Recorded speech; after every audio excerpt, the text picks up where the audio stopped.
everybody's master. Got it? I don't want you here, and I don't want you here. I'm stuck with you.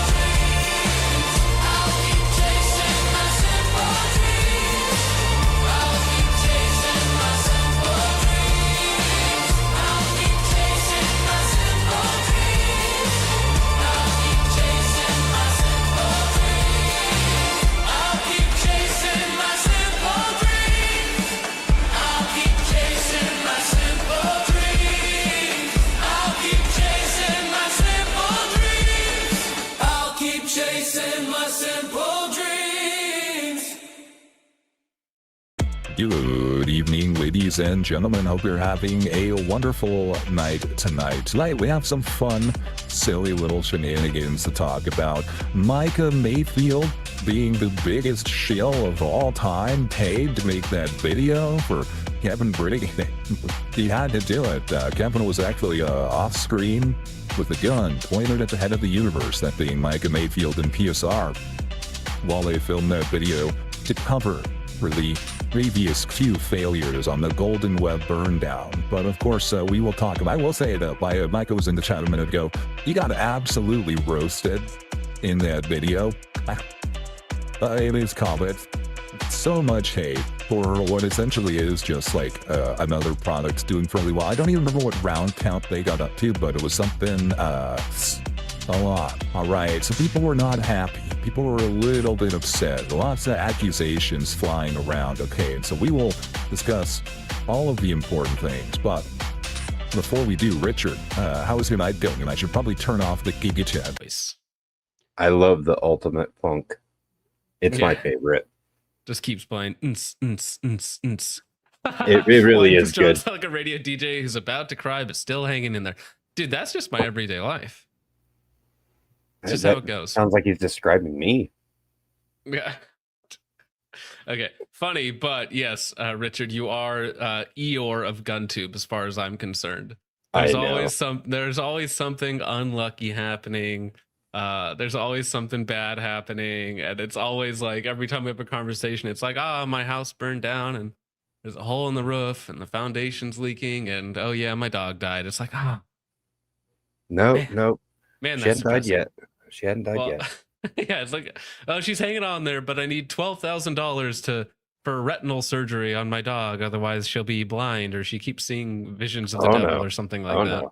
No puppy e-grift here. No. We support the puppy grift here. You can show for big puppy. It's all right. I will tolerate the big puppy grift. Had a mild cancer scare, but doctors checked her out and she's good. I owe Richard a 6'5" Grendel apology. No, not at all. Gloop with some sound advice. Thank you. Now, before we get to the other stuff, I thought it would be fun. Well, maybe fun to start with something a little bit different. We have a bingo of sorts, a British bingo. I imagine you saw this in the Discord, Richard. So this is extreme right-wing indicators and warnings from the British Army, as if, I know, British jump scare, a little gay, a little strange, definitely 40 times more cucked than California over there. Dude, the things that they get arrested for, terrible. But we're going to play this bingo real fast. So let me open up. What should I do it in? Like Paint to be really funny? You know that they have an actual bingo card that the chat could play along with, correct? No idea. I don't know anything. I barely even know how to stream, despite the fact that I do it so often. Okay, so can I get a window? Which one? No. Why can't I share? Oh shoot, am I gonna have to share the entire screen? Oh my gosh. Fine. We'll do it over here. All right. Extreme right-wing indicators, and warnings. So let's see here. Top one describes themselves as patriots. I would say so. I think that's fairly accurate. So I have first one. Look at opponents as traitors. Depending on the context, yeah, for sure. Refer to individuals to challenge their extreme right wing views as being indoctrinated. Based, also true. Refer to political correctness as some left wing or communist plot. Yeah, for sure. Use blatantly untruthful or incorrect references to immigrants, Judaism, or Islam. No. All of mine are very correct. So 4 out of 5. Add Istan to British places. Yeah, like Londistan and Birminghamistan or something like that for sure. Use the term Islamofascism. No, I just use Islam. Islamofascism is kind of funny, but not like crypto-fascist. I don't do that one. Make generalizations about Muslims and Jews for sure. Make inaccurate generalizations about the left or government. No. Again, my generalizations are very accurate. Talk of impending racial conflict or a race war. Well, I mean, there's always racial conflict, so I think that's definitionally accurate. Describe multicultural towns as lost. Sure, you could say. I mean, we say that here in the U.S. for a lot of different places. Discuss the creation of white-only communities. I personally don't do that. Not that they're a bad thing, but I just not really something I ever talk about. Claim that immigration is the root of injustices against vulnerable people, old age, pensioners, and veterans. Well, yeah, of course, immigration targets the weakest among us, those who are on fixed incomes when everything gets more expensive, or the youngest, the people with college is more expensive, housing is more expensive, foods are more expensive, low-end jobs are taken up more by immigration than by your natural-born citizens. Of course, that is going to hurt those types of people. Threaten violence when losing an argument, although claiming that extreme right-wing groups protest peacefully. Now, this is a leftist thing usually. I've never been more threatened than when you're engaging with somebody on the left who has a difference of opinion on you. Claim that it is acceptable to abuse Jews or Muslims as Judaism or Islam are not quote-unquote races. Well, Islam is not a race, but Judaism does have a ethnic component to it. But I would never claim that it's acceptable to abuse, because that definitionally there's something wrong with that word, right? But I mean, you could say whatever you want as abuse, I suppose. Have tattoos. I don't have any tattoos. Become increasingly angry at perceived injustices or threats to so-called national identity. Yeah, we should all be upset about threats to our national identity, threats to our country and countrymen, of course. Involve colleagues in closed social media groups. Well, I do have a Discord that's not exactly open to the public, so I think definitionally it's true. Actively seek out impressionable individuals to indoctrinate or recruit. We don't actively seek them out, but they do show up quite a bit. Have extreme right-wing group stickers or badges on clothing and personal items. No, I don't have that. So I hit most of them. Let's see. How many did I get? I got 4, 7, 9, only 10. I only have half of these. I didn't do very good. Did anybody else do better? I only got half. I got 10 out of 20. Mark me Richard. down for tattoos and the discussion of creation of communities, just because. Well, of white only communities. So it's not, by definition, white only. So no mixed whatsoever. So you got 12 out of 20? Yeah. This is a bingo as far as I'm concerned. Yes, Henry. Let's see. I do have stickers and clothing. So you're at 13? Yeah. 13 out of 20? Okay, so Huge Ass says he has 100%. Does anybody else? Anybody else get 100%? So yeah, I did get bingo straight down the center, if you're going to call it that. Richard's brony tats don't count. Ooh. No, I have some old Ray Guitar at 100%. 50, light spores 100%. I'm only at 50, so I feel like people claim that I'm some sort of like super right-wing ultra fascist, and I am just slacking. 67%. Okay, that's still better than me. Damn. Still slacking. I'm at roughly about 60%, so like 3/5, I guess you could say. 11, yeah. Well, Richard is a 3/5 compromise. Let's be real. 100%, 110%, 6, 7. Okay, Aaron. All right, Aaron. We made it like 15 minutes into the show before somebody What mentioned is 6, that 7. PFP? Which one? The one you were just on. What is that?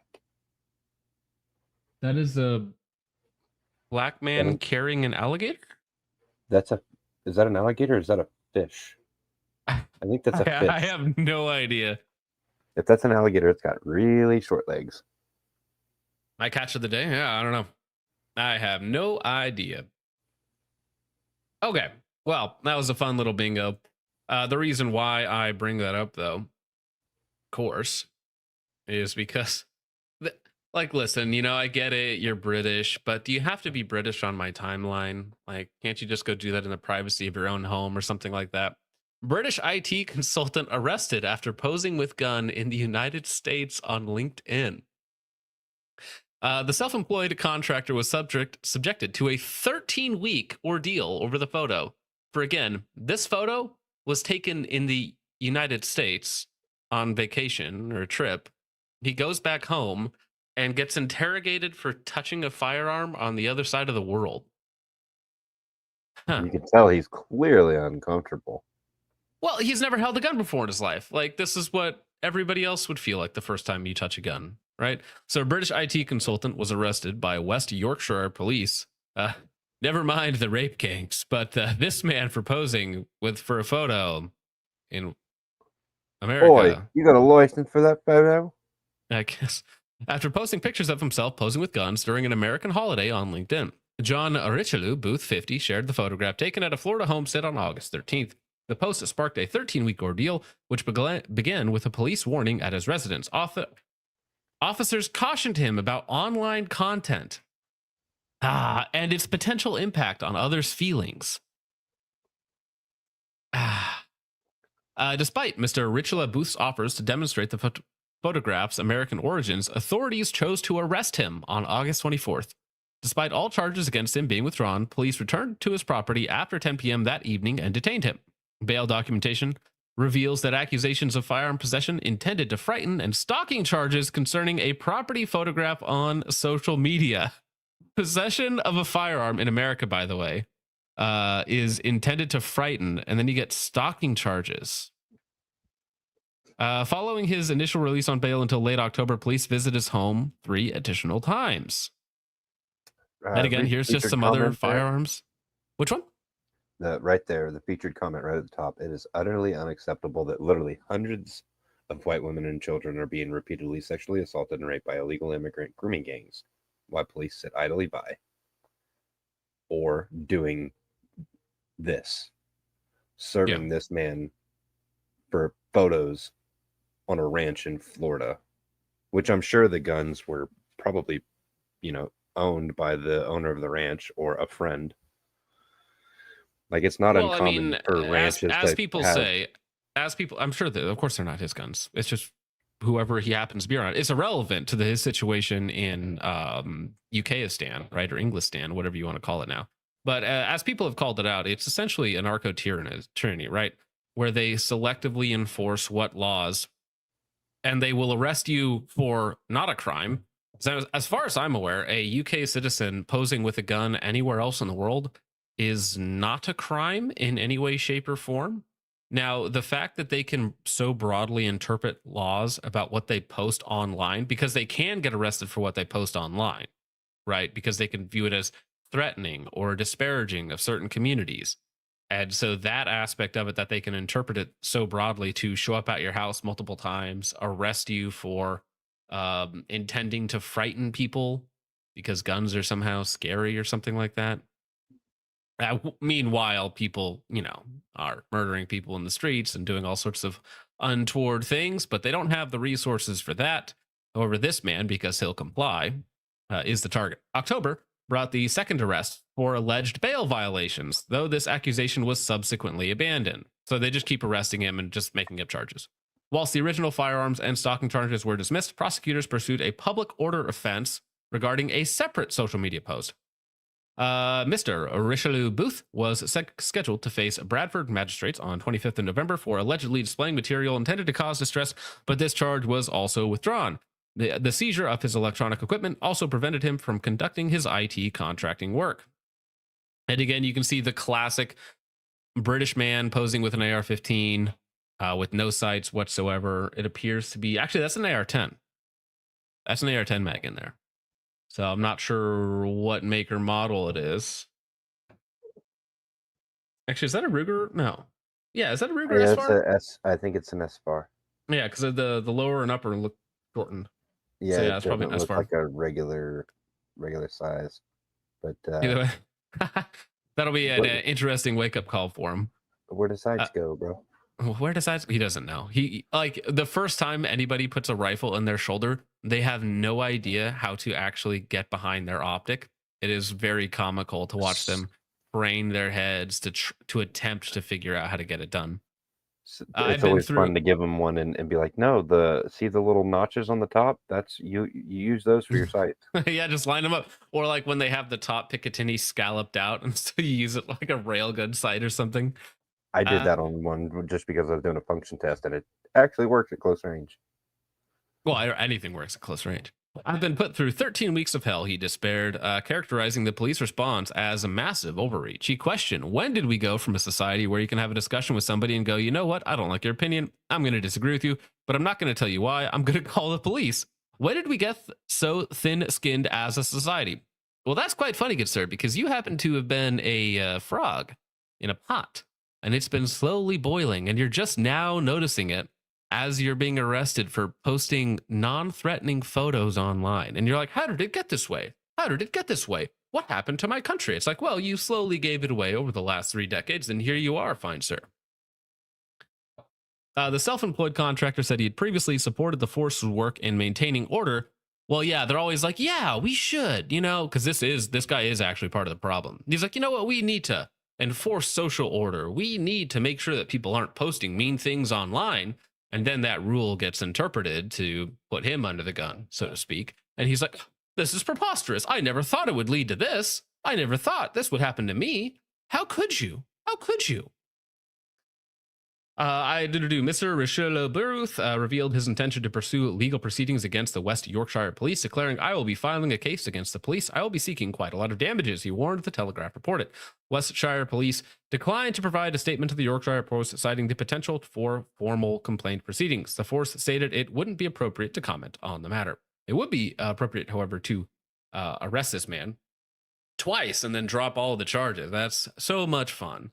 So much fun. Now, again, for him personally, while he is probably a British boomer that doesn't get that it's over for him and his country, and he's now just like scrambling in the dark. How did we get here? How did this happen? I still wish him the best and that he would get some sort of recompense from these police officers, and maybe they would spend their time on more pertinent issues facing their homeland. Like 129 spears, knives, and swords seized from one property in Warwickshire.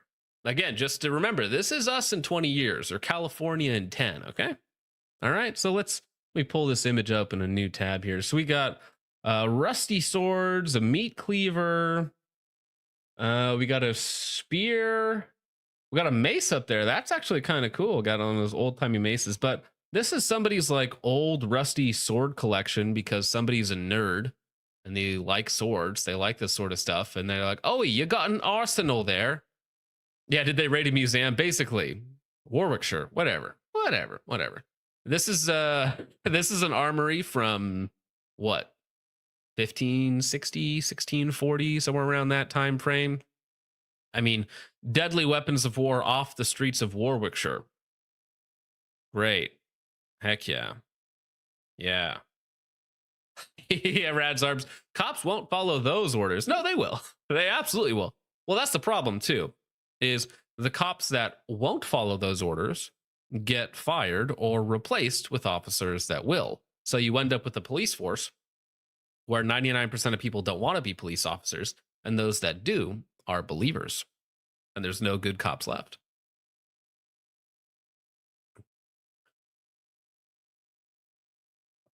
Almost 130 blades, consisting of spears, knives, and swords, have been seized by police after they were all discovered at a single property in Warwickshire. Officers acted after concerns were raised about the horn. So this is some neighbor, some friend being like, hey, he's got a lot of swords in his attic or in his basement. He's a collector. Probably somebody in his like 50s or 60s who just likes Probably an collecting ex-girlfriend. swords. I mean, I don't know if it's specifically with an ex-girlfriend. Maybe that's just a little bit of projection, Richard. But you know, whether it's a concerned neighbor, an ex-girlfriend, a family member that like, oh, Bob's an angry man and he's got some swords up in his attic, and I'm just terrified if he might commit a mass stabbing, right? Because lots of Bobs committing mass stabbings over there right now. I mean, you know, because he can wield all of those knives at once. Yeah, it's retarded. Police have warned that law changes mean collecting weapons of this nature could lead to a hefty fine or even a stint behind bars. Well, that's the thing. It's so vague because I'm pretty sure you're still allowed to own like a sword and some of these other things as like replicas or whatever it might be. But if you have too many of them, we can then decide that it's an arsenal and come get you. A spokesman for Leamington Police said, now we can't claim to have received all of the knives pictured through proactive patrols during this Scepter Week. However, after concerns were raised to us earlier this week, we have seized 129 bladed articles from a property in Whitnash, which clearly in the wrong hands could have caused serious harm. Literally anything in the wrong hands can cause serious harm. Anything, any blunt object, any piece of machinery, a car, literally anything can cause damage in the wrong hands. In 2021, an amendment to the offensive, this is British, they don't have gun control laws, they have blade control laws there, okay? In 2021, an amendment to the Offensive Weapons Act in 2019 came into force, making it an offense an offense to possess a number of weapons in private as well as in public. So it's the number. You could have one and it's fine. It's not an arsenal. But if you have 20, you might be trying to arm your local, what even would it be called? A posse? Your own insurrection? You're all going to be LARPing out in the woods as Robin Hood and his merry band of men or something like that? Like, what is the danger of one man owning 30 or 40 swords? Like, he's still one dude. Who cares? This means that in most cases, it is an offense to possess any of the above articles anywhere. If found guilty of possessing a weapon like this, you can face up to 4 years in prison, an unlimited fine, oh, nice, or both. The weapons covered in the act includes zombie knives, knives with a cutting edge, serrated edge, or violent imagery. All right. Flick knives, gravity knives, butterfly knives, knives, curved swords with blades over 50 centimeters. This is like our 16-inch SBR regulations. They sell specifically 49.5 centimeter blades, right? So that you don't get hit with the curved sword. It's a short stick, sir. This is not a curved sword. This is a short sword, okay, which is legal. Please measure the blade at 49.5 centimeters. And sword sticks, walking sticks with a concealing blade. Wow. So exciting. Let me see. And then one more just to wrap up the England is gay section here. Quite literally, from the Ministry of Defense, on top of the important issues, your HIV status is no barrier to service. This #World's AIDS Day, the UK is proud to become the first NATO nation to open up every single role in our armed forces to people living with HIV on treatment, meaning they cannot pass on the virus. We've been working. Today is World AIDS Day, and I've got some very good news for you. Today, the UK becomes the first NATO country to open up every single role in our armed forces to people living with HIV and on treatment, meaning that they can't pass the virus on. This is a substantial milestone for equality and enhances our warfighting readiness by valuing people based on their talents and abilities, not outdated policies and stigma. We've been working closely. Biological weapons. Now, this might just be a really dark joke out of the some of their new population playbook. All right. So you take your AIDS infested soldier, You give him a vest with a bull cord on it, or like a little, we'll call it a detonator for this intents and purposes. We tell them that they're going to get 72 cups of tea when they detonate it when we want them. And it's both a biological weapon as well as a bomb, let's say. So I mean, it's twofold, right? Contaminates the crime scene. So when everybody comes in to try and help the wounded and clean up the mess, then they all catch AIDS. I mean, that's actually pretty disgusting to think about it. That is a filthy move, UK. Damn. Never in my wildest dream did I think you would be converting AIDS patients into biological weapons. That's dark. That's some Warhammer stuff right there, bro. Hey, and if they've got cancer and they're taking chemo as well, then it's a dirty bomb. No, there's no way their cells would be that irradiated where they could actually hurt somebody. It'd be It's just a joke. No, but AIDS blood though, like everywhere. Right. And then, the wounded people coming in to try and clean up and help out. Like that's a double bomb right there. That's crazy. That's crazy. That's crazy, dude. Anyways, UK, tell me about your laws or something like that, and how at least our schools don't get on shooting galleries. With our partners, the Terence Higgins Trust and the British HIV Association. And I want you to hear from Richard Angel, the Chief Executive of THT, about why today really matters. My name is Richard Angel, the Chief Exec of the Terence Higgins Trust, the UK's leading HIV charity. People living with HIV have been historically banned from joining the military service and medically non. Hey, bro, I know we're out here in the field right now. I need a blood transfusion or else I'm going to die. Oh, from you? Is anyone else available? No reason, not that I'm bigoted or, discriminating based on your HIV status, but is there somebody else that could give me blood, perchance? Otherwise I'll just take the death. All right. It was a good run. Deployable. Those rules started to change in 2022, but some lingered for those who were pilots in an aircrew. Thankfully, because of the joint working between MOD, the Terence Higgins Trust, and the doctors at Beaver, we have worked together to end those bans and give a body blow to HIV stigma. The rules are now based on the latest science, not outdated practice or guidance. We've made that change together, and that change will be felt by people living with HIV across the country, those that are serving and doing right by our country, and those who seek to do that in their future. But more importantly, it says that Britain has accepted the science that if people living with HIV take their medication, they can't pass it on, and that stigma cannot hide in any place in our public institutions. We thank the ministers for listening, the medics for engaging, and together. Yeah. The medics now get hazard pay 24/7. Even when they're on base, when they're not deployed, the medics just always get hazard pay now. Honestly, this is a scheme by the EMS. They just always want that hazard pay. Working with people living with HIV to make this historic change. We are the first NATO nation to do it, and we will go on doing brilliant things. People living with HIV serve our country well. They can do it in uniform. When we were elected, we said that we would renew the contract between the nation and those who serve. That means valuing everyone in uniform.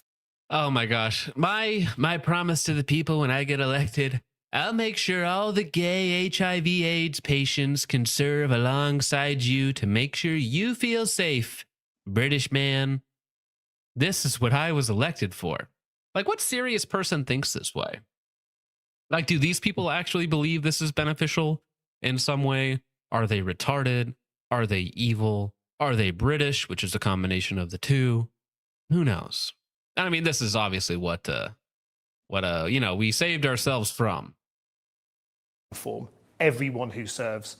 Today, we've ended the ban on some roles in our armed forces, blocking people with HIV from service. A really big day. Thank you to everyone who's been involved, from our service personnel, veterans, medical professionals, and those campaigning charities. Thank you. Gay. Yeah. No, there's a better one. There's a better nut and fancy one. I think it's retarded and gay. Okay? Yes, many such cases. But speaking of retarded and gay, we have, of course, from Maroon Gun Memes, great meme page. The Gen V rollout has gone fairly smoothly. We're feeling good for the Gen 6 launch when the time comes. Excellent. Let's launch it now. Sir, don't you think we should leave a little more time in between the two? No, absolutely not. Send it now. Because what, the Gen V has been out for 2 weeks? 2.5 weeks? 10 days? 10 days. Not very long. Yeah, 10 days. 10 days. Gen V's been out for 10 days. That's twice as long as what's in the name, all right? So we gotta get that Gen 6 out there now. Listen, guys, we had to drop the Gen 5 for reasons, so that we could bring out the Gen V, so that we could instantly bring out the Gen 6, all right? Don't question our marketing moves. Honestly, this is the most Glock has innovated since like 2015, 2014 in terms of the speed of their movement, right? I mean, imagine canceling one gen and then bringing out 2 more in the span of like 3 weeks. Crazy timing.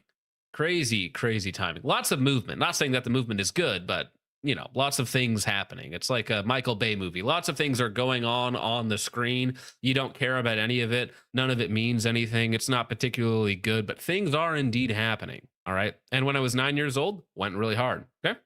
Very hard. Speaking of not going super hard though, the Gen 6, now this picture has been floating around. It is purported as real, although to be honest with you guys, it could just be AI. Or it could be fake. We don't know. The fact that AI is good enough to fool like 90% of the Southern population, let's say, with some of the silly things going on, means that this could very well not be real. But let's, for the sake of argumentation, go over it as if it is.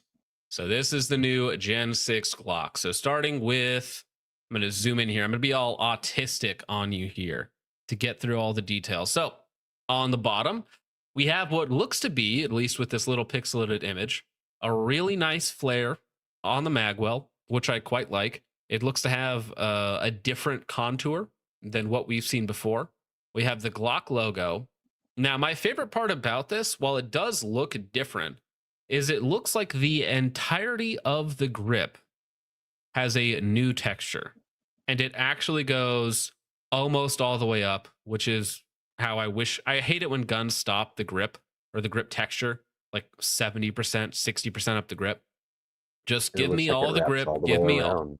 Yeah, give me all the texture, make sure it's uniform, make sure it's consistent, and I will be happy. You don't need to do random slick spots like with the Smith & Wesson where there's just like lines throughout it where there's no texture whatsoever. Not my thing. Like just give me, if the grip is good, just give me the grip everywhere, okay? So I like that. I like the first 2 little things. I like the additional grip texture. That looks uniform, goes everywhere. I like the flared magwell. It looks very nice. Glocks are already really easy to reload, so having what is essentially a factory magwell makes it play really well in carry optics, or is just nice for people who aren't competing either.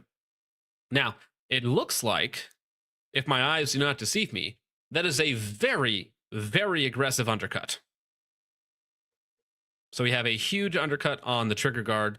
We have what looks to be a rather long beaver tail as well. The angle of the grip appears to be the same, though remember in the Gen 6 leaks, or not leaks, but in their patents, you have modular grips. Not saying all the Gen 6 will be modular grips, but at least some of the Gen 6 will be modular grips. So in theory, you could get ones that are 18 degrees, you could get one that are 15 degrees, you could get grip angles that are actually different depending on what you wanted just by throwing in a new grip module. The trigger. I said this earlier and people were a little confused. The trigger, at least in this photo, appears to be flat-faced. Not flat trigger, because it's obviously curved, but the trigger appears to be very flat. Like I don't have my Glock around me, but my Apex trigger, if you're familiar with the Apex trigger in a Glock, it's not flat, but the face of the trigger is very wide and very flat, and it has a really nice feeling shoe. So I prefer curved triggers. For me, they feel more natural, more comfortable, but I also like a very flat, very wide face, and that looks like what they've done here. Now, for all you nut and fancy people out there, or Eric Raffel as well, of course, the front of the trigger guard has the same sort of checkering, or it looks very similar to what's on the grip. So you have a little bit of texture up front. Some people really like that. Not my thing, but if you like to wrap your finger around the trigger guard, it does appear to be there. It looks like it comes with the oversized or the slightly larger slide stop, slide release. I like that. Moving forward, same takedown, extra trigger pin or the standard trigger pin. And then we have right here what looks to be a ledge. So a textured ledge for your support hand thumb. A lot of people have been putting this in there. I like thumb rests quite a bit for like competition style pistols. It just helps me lock in my support hand. For carry guns or for normal shooting, not all that much. I don't know if everybody's going to like that. And usually that leads to other problems if your wrist is too far forward or if you grip the gun inconsistently. It's not going to help you out as much as you think it is. But again, some people will probably like it. Now, this appears to be a 47. So we have the 19 length dust cover, which in this image looks very rounded, almost as if it does not have a any sort of what's the word I'm looking for? Accessory rail. Now, this could also be, of course, because it's very difficult to tell. This could also be one of their slimline guns. So this could be like a 43X, where it has a 43 length dust cover, the longer slide and the longer grip, but it's one of their 1.5 stack guns, possibly. Or it's a 47 size with a 19 frame or a 17 frame, 19 slide, and a 17 length slide. Right? Did I say that right?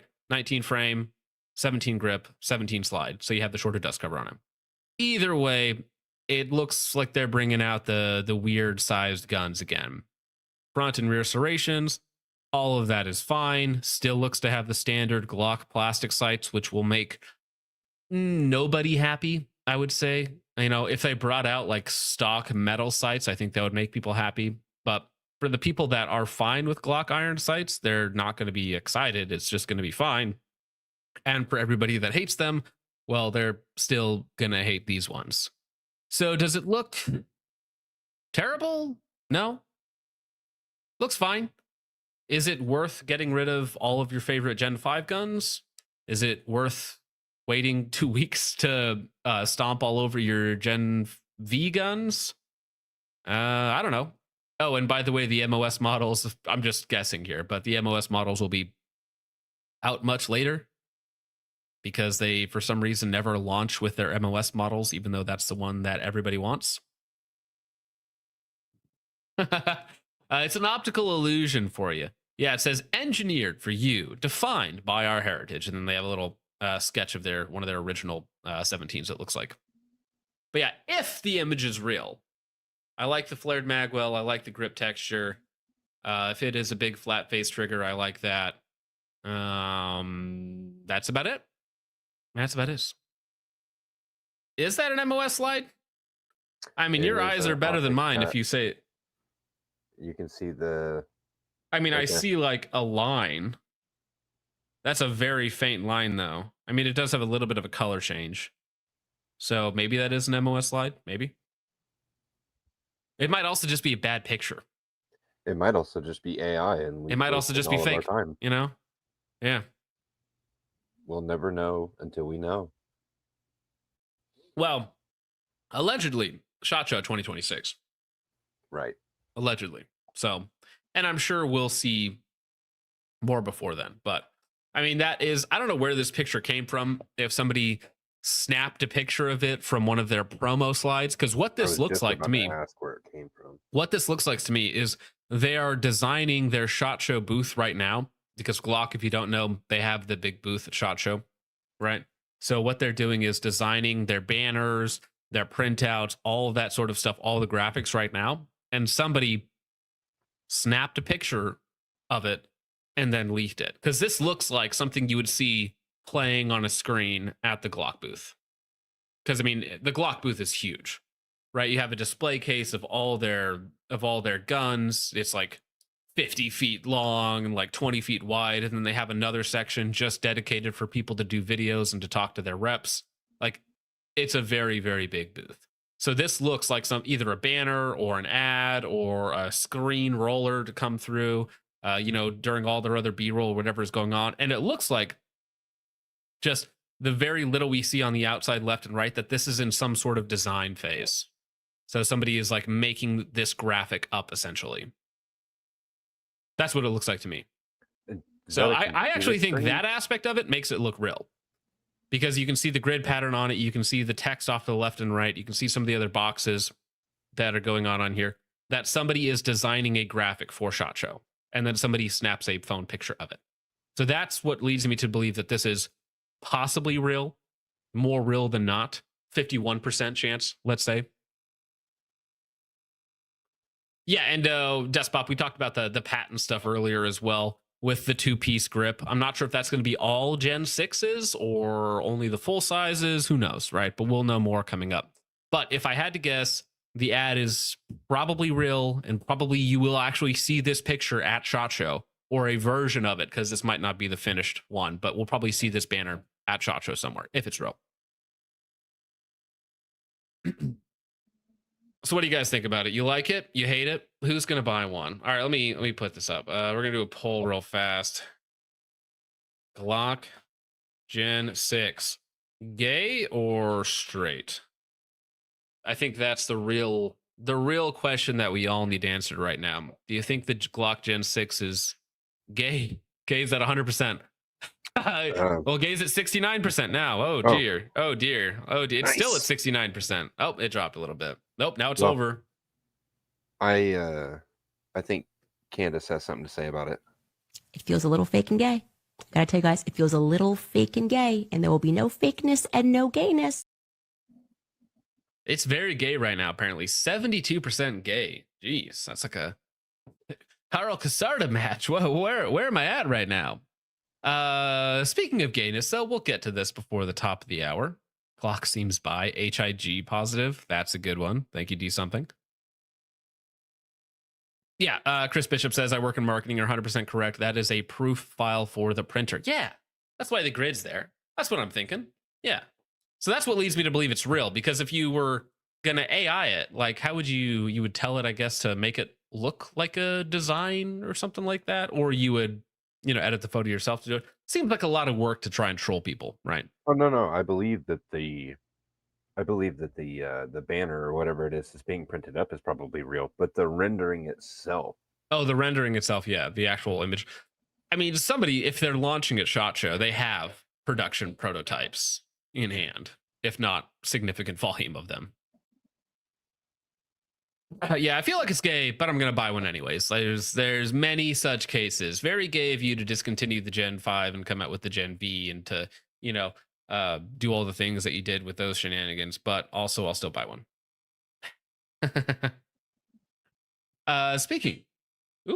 Speaking of silly things, though, I just thought this picture was funny. Okay, just the context later on down the road with the sugar weasel and everything else, and the image that Kevin Birmingham decided to put on this shirt for some reason. The honey badger don't work. Just, I don't know what he thought that meant, but to me, it's just every time you see a honey badger fail or a parts breakage or anything, like how many, Despop, if you're still here, Joe, how many Q products did you go through before you got a working one, or did you ever get a working one?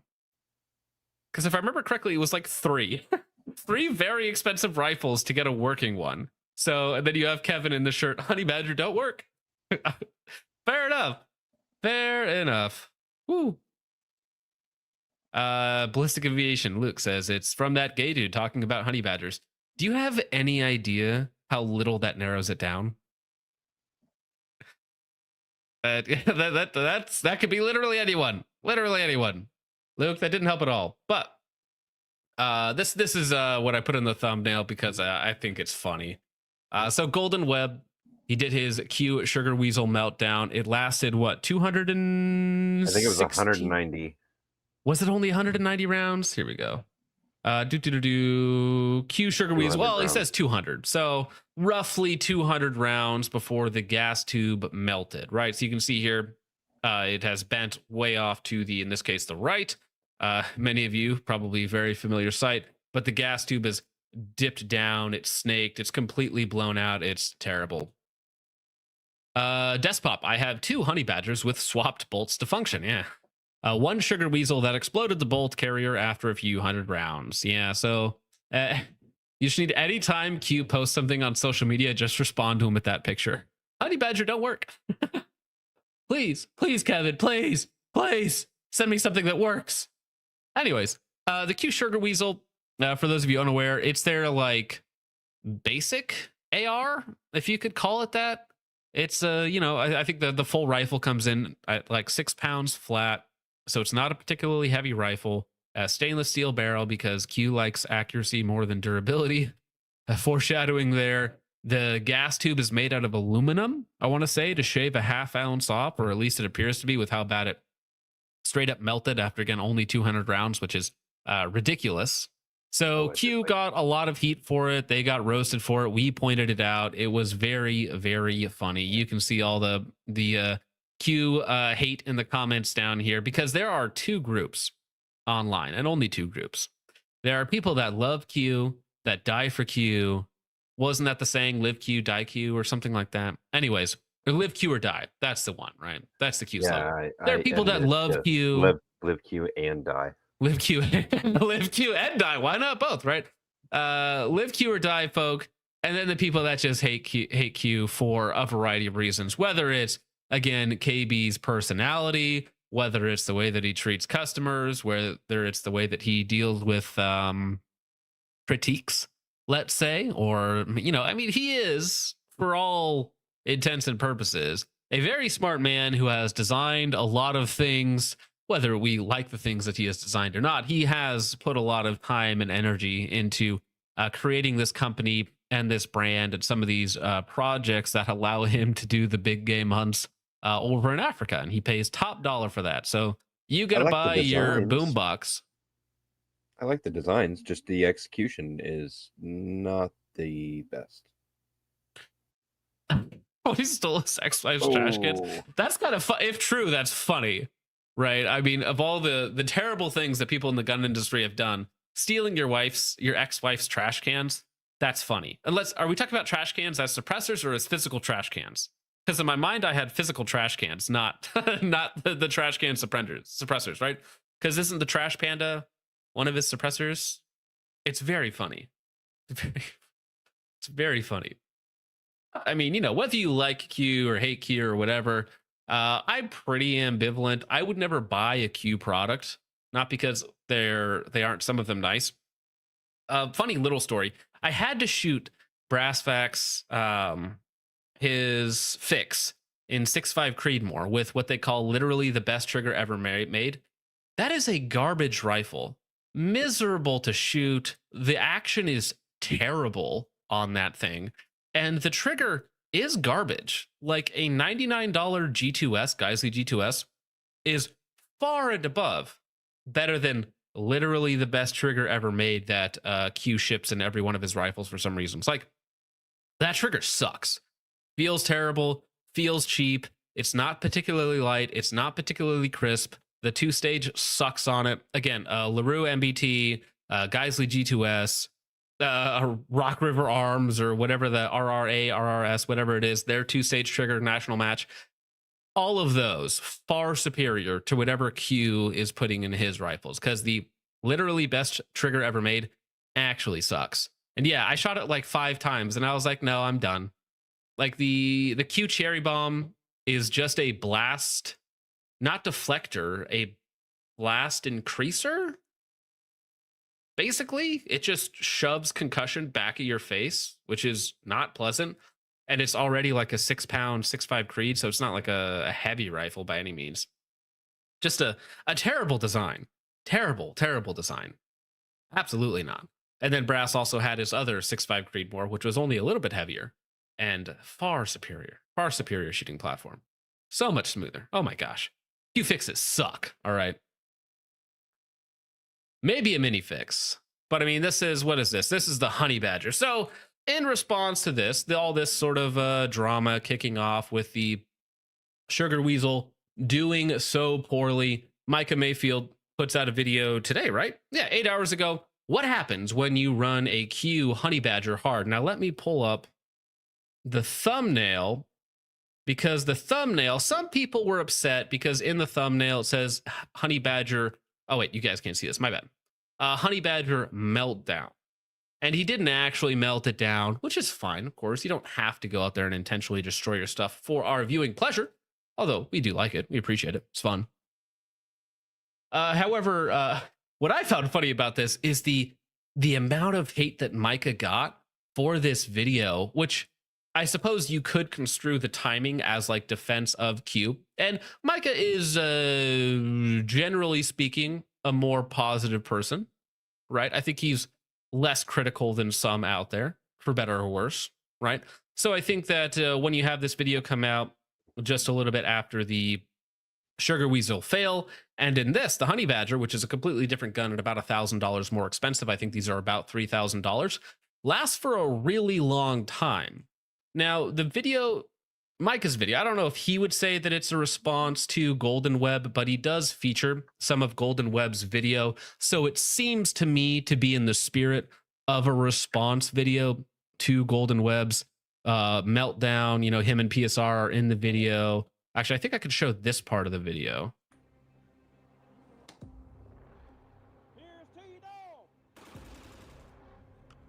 And so you can see they're watching the video. They see it, die after 200 rounds, essentially. And the Michael's like, hey, I have a honey badger. Why don't we go and see if we can recreate this test? Now, it's a different rifle. And obviously, the testing parameters are not going to be the same at all. Pepperbox ad, right? Pepperbox ad for this collaboration video. They get it up to some...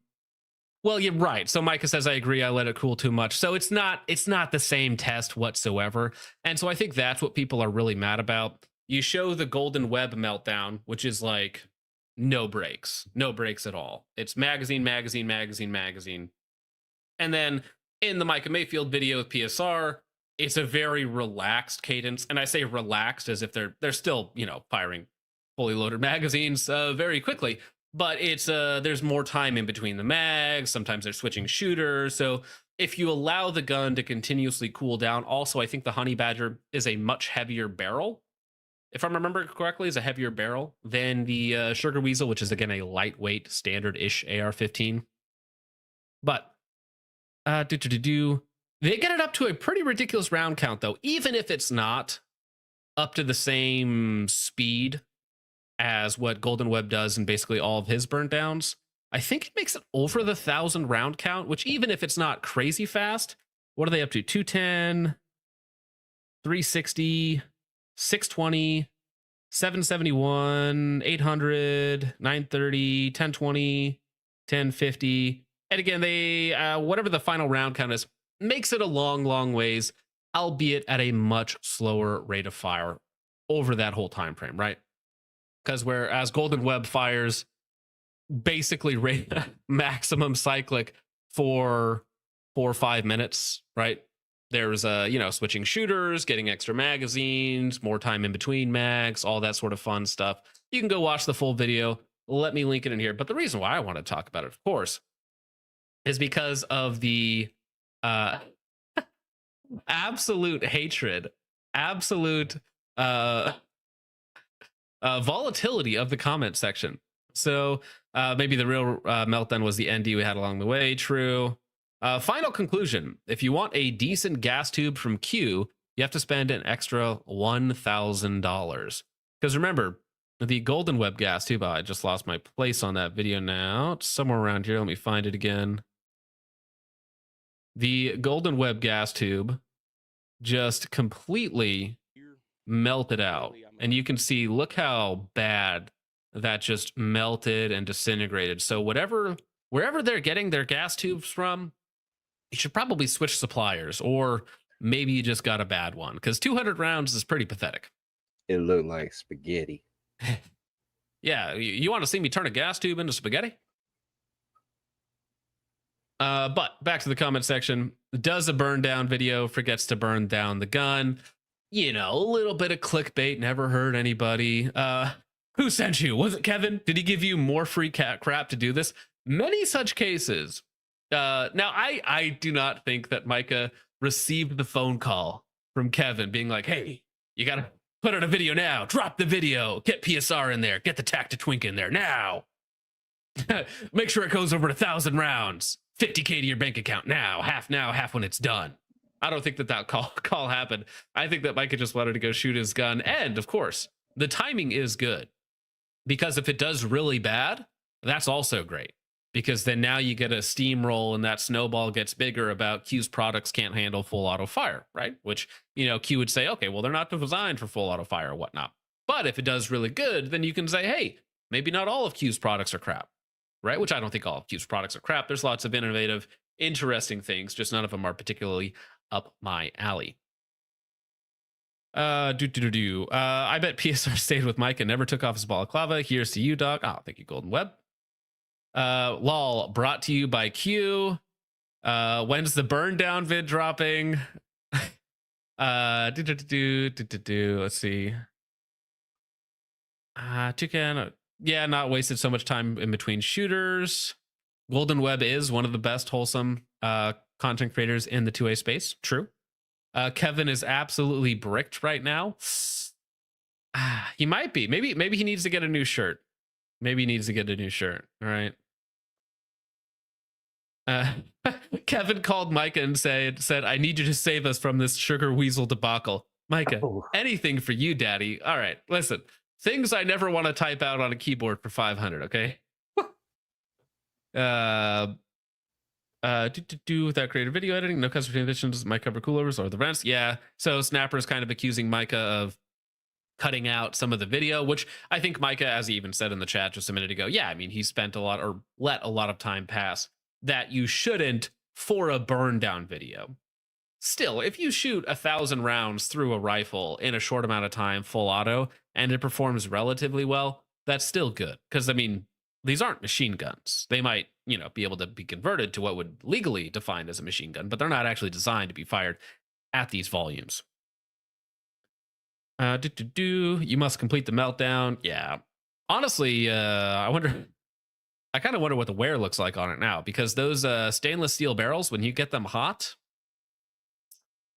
not great. Burn down with no burn down. The guy drowning in free Q guns is going to give us the unbiased fact on Q guns. Guess Kevin is making calls again. People really think that Kevin is making calls. Now, maybe, I don't know if Micah felt defensive about it, but I mean, I think that he just has a honey badger and he's like, well, this will make a good video collaboration with PSR. And it obviously did. Got people talking, that's for sure. Didn't realize admin was so short. That's good. Actually, Micah, I don't remember. Are you really short? Because PSR is really short, and I bet both of you. Am I tall? I'm not taller than Micah, am I? So I'm definitely taller than PSR. I don't remember. Micah looks like he's about 5'6". Because PSR is like 5'5". PSR is not a tall man. Yeah. The bromance, indeed. I know everyone says this, but man, FQ, I bought a Sugar Weasel and it couldn't get through 5 rounds without a malfunction. I've heard that a lot. I sent it back and they had it for 2 months and changed the extractor and cleaned it. 2 months to change an extractor. Got it back and it still wouldn't work. Traded it at my LGS for a DDM4 V7 and couldn't be happier. I'll never buy another Q product again. Ouch. Ouch. Yeah, I also, that would have been a fun addition too, to see if it still groups at the end, because again, stainless steel barrels, when you get them hot for 1,000 rounds, basically, that rifling is not going to be happy with you. Micah Mayfield says, I didn't cut down the time between mags until we ran out of ammo. I believe it was saying switch POV. He thought I was using cut down time, which is why I specifically overlaid the audio between each camera. Well, yeah, but anytime somebody who doesn't know that sees cuts, they're just going to think that, editing magic happened. 300 black. I also, that would be interesting if it was 300 blackout, because 300 blackout would last a lot longer, theoretically, right? Because there's just so much less powder volume. Do you think it would? I think so. 300 blackout subsonic, yeah. Oh, subsonic? Supersonic. Yeah. Supersonic, probably not. Subsonic though? Yeah, I think so. Definitely a lot. There has to be a lot less heat. There's like 1/3 of the energy. There has to be less heat. Sick intro. Do. All right, but yeah, many people saying, hey, he got the call. He got the call to shill Q products. I don't think so. Although, oh wait, no, he did actually just make a video on the mixtape as well, which is what PSA's poor man's dirt squirrel or whatever you want to call it. Have they ever actually brought that out in the 338 arc, or are they still working on that because nobody has the HCAR mags? I do not know. No, we are not listening to that right now. But that is the newest addition to the live, Q, or die shenanigans that go on. I don't think that Micah took a paycheck to promote the honey badger. I don't know who's buying a honey badger right now. Yeah, I don't either. They're really, especially in 5.56. Like, I get it in 300 blackout. That's like kind of what it was designed for. That's what the whole platform was built around. But in 5.56, like, it's just another short AR. COD fans, dude, I remember the honey badger in Call of Duty Ghosts when it first came out. But I mean, either way, I don't think that it helps Q all that much, regardless, right? Because you still can't deny the fact that the sugar weasel gas tube disintegrated in 200 rounds, even if another rifle goes for a lot longer. Now, over 1,000 rounds is very impressive, even if there's a little bit of extra time in between, you know, switching shooters, magazines, stuff like that. Shooting 1,000 rounds in one session is still impressive, full auto. However, yeah, you still don't erase the fact that some of your gas tubes are a little shoddy. Despop has had issues with all of his Q products. The one Q product that I've had time with, I hated. So, you know, Q is just an interesting brand. Almost a lifestyle. Not quite Noveski levels, but almost there. Also, great shirt. Honey Badger, don't work. You going to buy a Honey Badger, Richard? You're funny. If I give you $3,000. Why? There's so many better things that I could spend it on. Like a gun that actually works. Yeah, I mean, $3,000 can buy you a lot of stuff. A lot of different stuff. So the poll for the Glock Gen 6 ended up 70% gay, 30% straight. Almost made it to 69. Almost made it. Almost made it.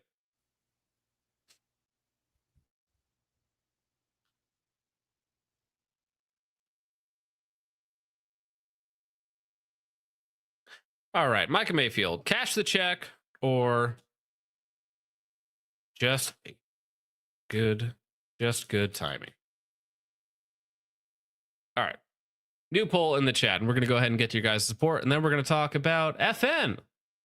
They are bringing something new to SHOT Show, a new tactical rifle. Whatever could it be? And a new PDP? Question mark.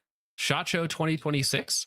I am glad that companies are starting to ramp up their 2026 marketing for their new products. It gives us something to talk about. But before we get to that, Lightspore for 2. Micah looks like he uses Romeo and Juliet laws. Whoa.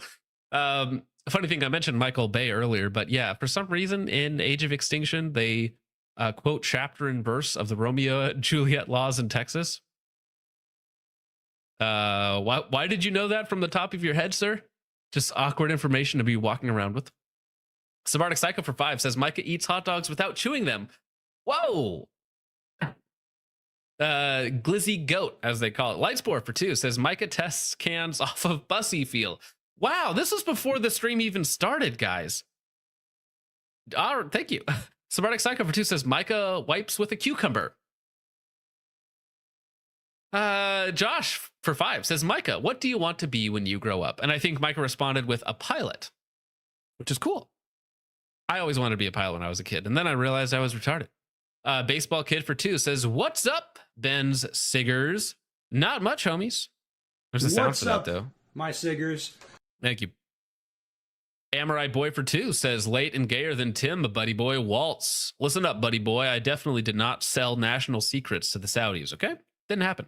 Baseball Kid for 2 says, more late, more money. Rabbi Peely taught you well. That's true. My local rabbi helping us all out, okay? Hey, watch it. Watch it, man. Moonman for 5 says, Richard, that thing I made you. Oh, thank you, Moonman. Starting us off early. Everyday American for 5 says, the only legitimate thing I saw that warranted shade was not using a sugar weasel. However, it was cool to see the honey badger get put through its paces. I mean, that's the thing. Like, most people would not think of shooting 1,000 rounds through a honey badger in one session, you know, full auto or simulated fully automatic, right? So it is interesting to see. That's for sure. Thank you, Everyday American. Amorite Boy for 2 says, Richard, that pic I sent you. All right, thank you, Amorite Boy. John's wife for 5 says, evening, gents. Send your condolences because I'm sick. Aw. Sorry to hear that, Sydney. Sick AF. Got him. Unbelievable. How to cut off your Wi-Fi connection. Moonman for 5 says, leaving for work now. Don't talk about anything fun until I get there. Talk about, like, whatever the latest AR is or something. Well, that was actually really good timing, Moonman, because we basically did just talk about ARs for the last hour. Chud for 2 says, I'm sick as well. Richard Gassy to heal me. I don't know. Oh, wait, what is this? Wait a second. What is this? Is that? Who is this? What's the girl's name? I believe that is also Luhan, but I'm not sure. Is that Luhan or is that the Sydney Sabrina Carpenter? That it might be. That Okay. might be. They gotta ask MRI. You guys are weird. Derek's Horse Collection for 5 says, hi everyone, all I want for Hanukkah is my wife's bowl to finish my jar. I'm gonna bring it to court and give it to John. Wow, the things I don't want to read for $5. Thank you, Derek. New Baxter for 2 says, for evidence. yeah, no thank you. Exhibit A through Z, special emphasis on C. New Baxter for 2 says, Bible is true, giants are real. Kandahar giants. That's an interesting one. Based. I believe it. Thank you, New Actual. Derek's Sports Club Collection for 2 says, Hop, I know a BBC that would hug you. PSI. Kill yourself, faggot. Ooh. The Light Sport for 2 says, Richard 100% has gay Milo Moto tats. What's a Milo Moto? I have no idea. Do you even want to know? That's the question. Thank you, The Light Sport, for that. John's wife, Sydney, for 5 says, oh, say, can you see right by the dawn's early light in it? What so proudly we hail, bloody hell, as the twilight's last gleaming in it, right? Yep, that's a British person singing any song. Lightsport for 2 says 13 weeks of hell, so he's basically a Marine. Thank you, Lightsport. Huge Ass for 5 says Richard has definitely used a red flag law on his ex-boyfriend. Whoa! Oh, that's funny. Thank you, Huge Ass. Todd Dogs for 2 says, do a TT search downtown Orlando. It has fallen forever. A TT search. What the heck is a TT search? I do not know. I seen that come through earlier, and I was wondering that myself. A TT search. Just a Gun Guy for 2 says 100 men with swords versus 1 YN with a KCI drum Glock. Oh, it's the KCI drum isn't going to work, and it's a YN, so he might get 5. But yeah, no, 100 men with swords, easy, dude. Easy work. Easy work. Lightsport for 2 says, I don't think many war fighters have HIV. Yeah, different breed of people. Thank you, Lightsport. Heath from Texas, man for 4 months, says, Richard, the new PFP I sent you, please. You guys are absolutely crazy. I gotta find it. Just a Gun Guy for 2 says the game prototype, except you just to spread HIV. That's right. Alex is infected with HIV, and instead of fighting them, you struggle cuddle them to transmit it. Yeah. Heathen from Texas for 5 says the only thing gayer than being British is being French. How was everyone's Thanksgiving? Have good food, drink some cider, spend time with the family, and no, I did have a great Thanksgiving. Simple time at home. My wife cooked a wonderful meal for everybody. Very, very nice time. Richard, do you have a good time with family during Thanksgiving? I only managed to make it to one. We got snowed out of the other one. Still spending time with family is good. Huge ass for 5 says John prefers a good curve. He really enjoys the feel in his hands. All right, huge ass. Lightsport for 2 says, do they soak it in horse cum to induce a failure? I don't want to know their durability testings on their Glock. Amorite Boy for 5 says, Richard, we must have SS Sabrina. I sent it to you on the cord. Well, he's still one behind, bro. Let me see here. I'm still looking for the other one. All right, so PC is TikTok. You okay. Let me thank you, Amorite Boy. Rad's Arm says, check your text for trash can store. Okay, so this is apparently Kevin Brittingham here. Jump scare. As of this incident, Judge Weaver has contacted and granted an emergency telephone protection order prohibiting Kevin with having contact with Kara, who I believe is his mother. The fourth incident occurred on September 27th, 2018. Oppenlander stopped Kevin for service of the emergency protection order. At the time, Kevin was driving the Jeep Wrangler, which was dragging a recycling bin that is believed to have come from Kara's property. Officer Byron, having saw the bin at her residence earlier and noted that it was now missing and that there were tire marks on the dirt side of the road at Kara's residence that were consistent with the Jeep having driven over the bin. So, he has a no contact order. He's got a telephone, like a, don't call your mom type thing. No, that's his ex-wife. Or his ex-wife, sorry. And then he steals. I mean, they could be the same. No. Sorry, his ex-wife. And then he steals her recycling bin. Like, that sounds like the most hick, silly thing one could do. Like, that's like a funny crime. It's not a serious crime. It's a funny crime. Bulge Deep for 5 says Micah Gayfield. Micah's still catching flack and he's not even here. Ouch. Thank you, Micah. Or thank you, Bulge Deep. Son of Mandalore for 2 says Q products are for gays. Chud McGill for 2 says, doesn't PSR bang troons? No, that was a meme from a long time ago that somebody decided to spread that he was dating Tactical Girlfriend. That's not true as far as I'm aware. We talked about it when he was on the show. So no, that is not correct as far as I'm aware. Thank you, Chud. Vandalay for 2, good point, says can't spell queer without Q.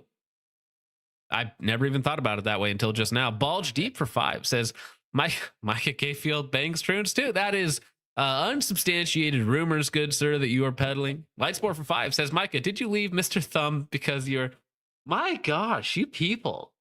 Because you were jealous of who got to bottom out Tactical Giant more. Wow, Lightsport. Damn. He's not even here, and you guys are just dogpiling the man.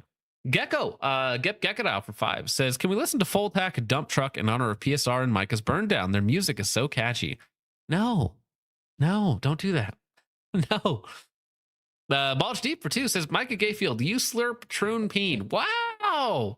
Bro, relax. I'm not happy with Micah. Moonman for 5 says, the Honey Badger doesn't even look cool. It's just a ugly gold tiny M4. Like, why is it even in Call of Duty? What visual variety does it add? I have no idea.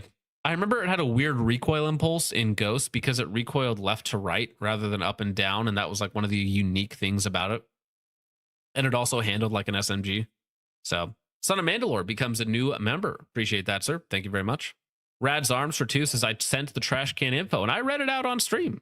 Very, listen, I don't know what was in that recycling bin, but Kevin needed it, and his ex-wife did not. Okay, so I'm actually on Kevin's side on this one. What a strange man. Anyways, buy my $3,000 rifle. Moonman for 5 says, ignore Chud, that thing I made you. Oh, what the heck is this? Is that pizza? Or somebody cut in half? No, it's a guy with his face being ripped in half, and off to the side it says, I'm fine. Oh, okay.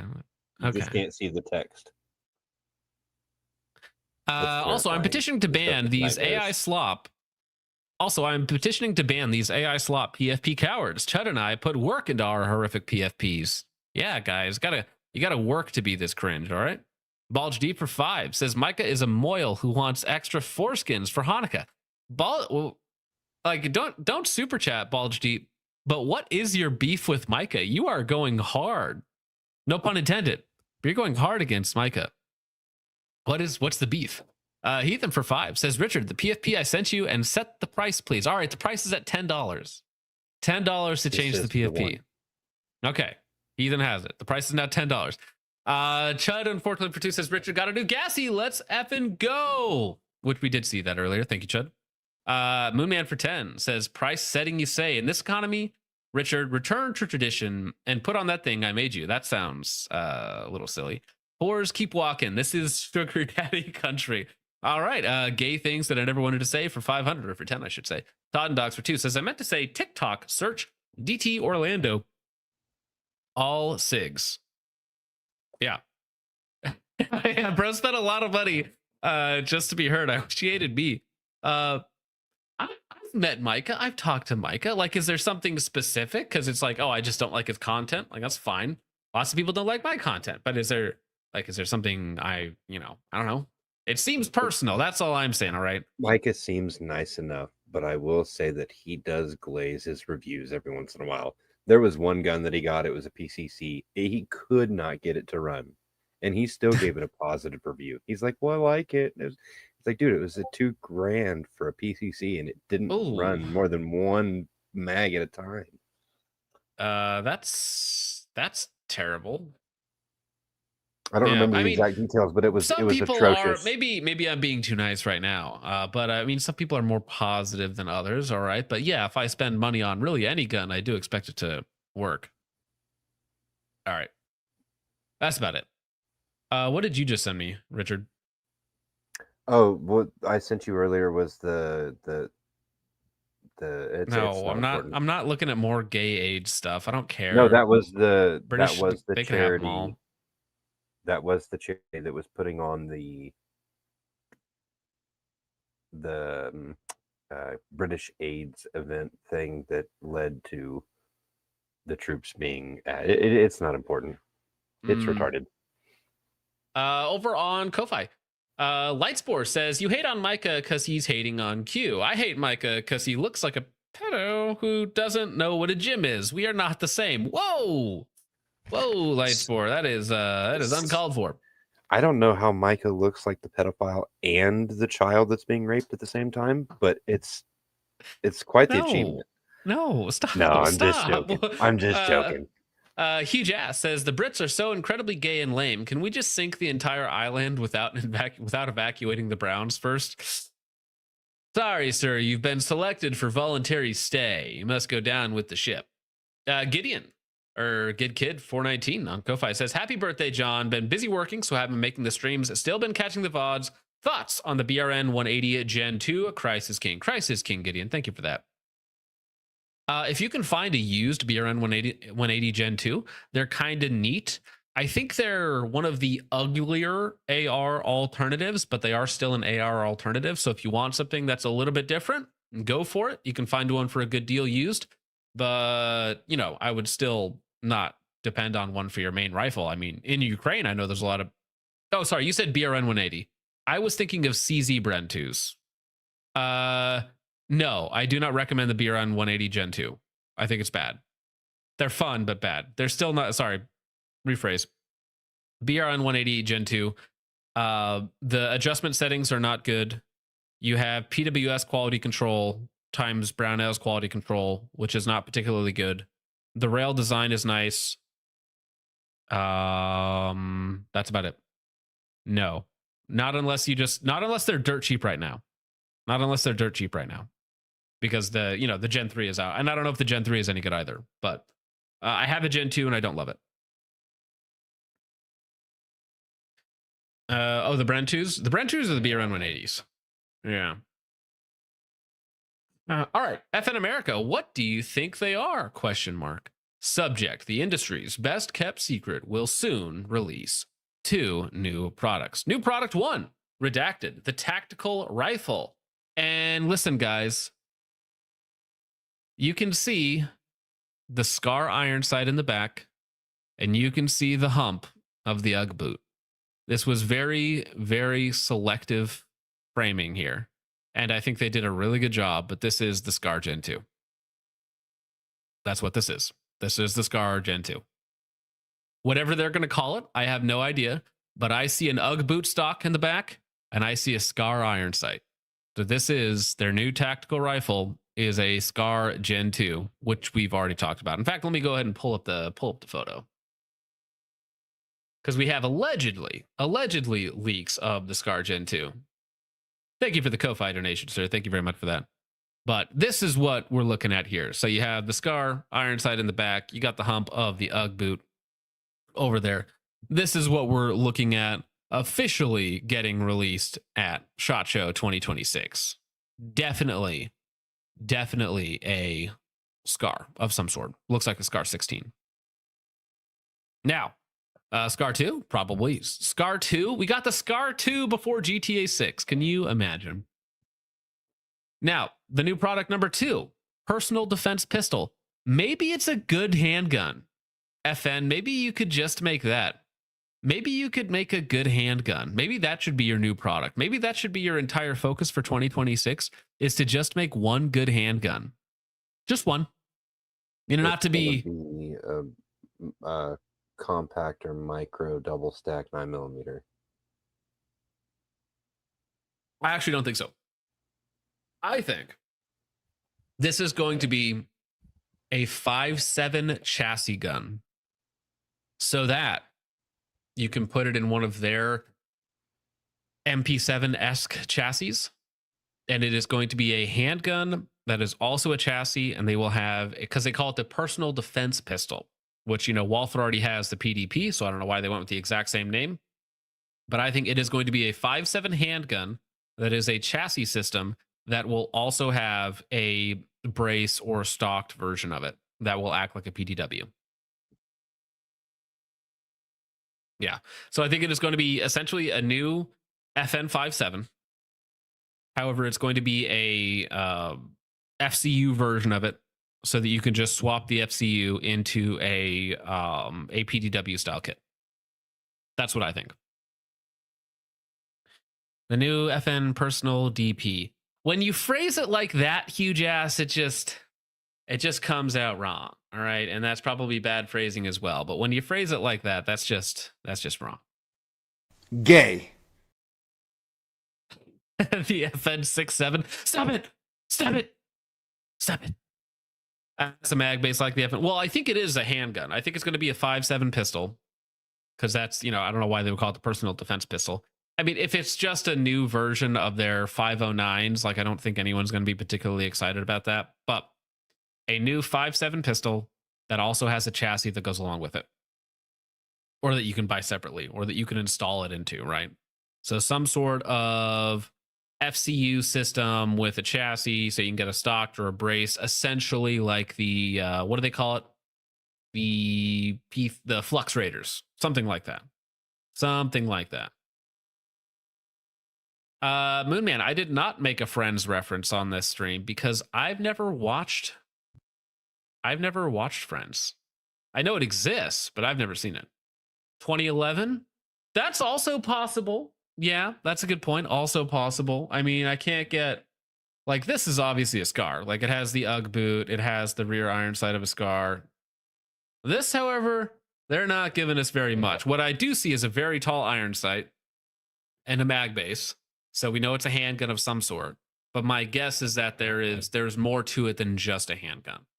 So it could be a 2011, could be a 5.7 with a folding stock or a folding brace or something on there like the Flux Raider. That's what I would like, rather than just an updated 509. It's like, oh, 509 Gen 2 or Gen 3. It's like, oh, wow.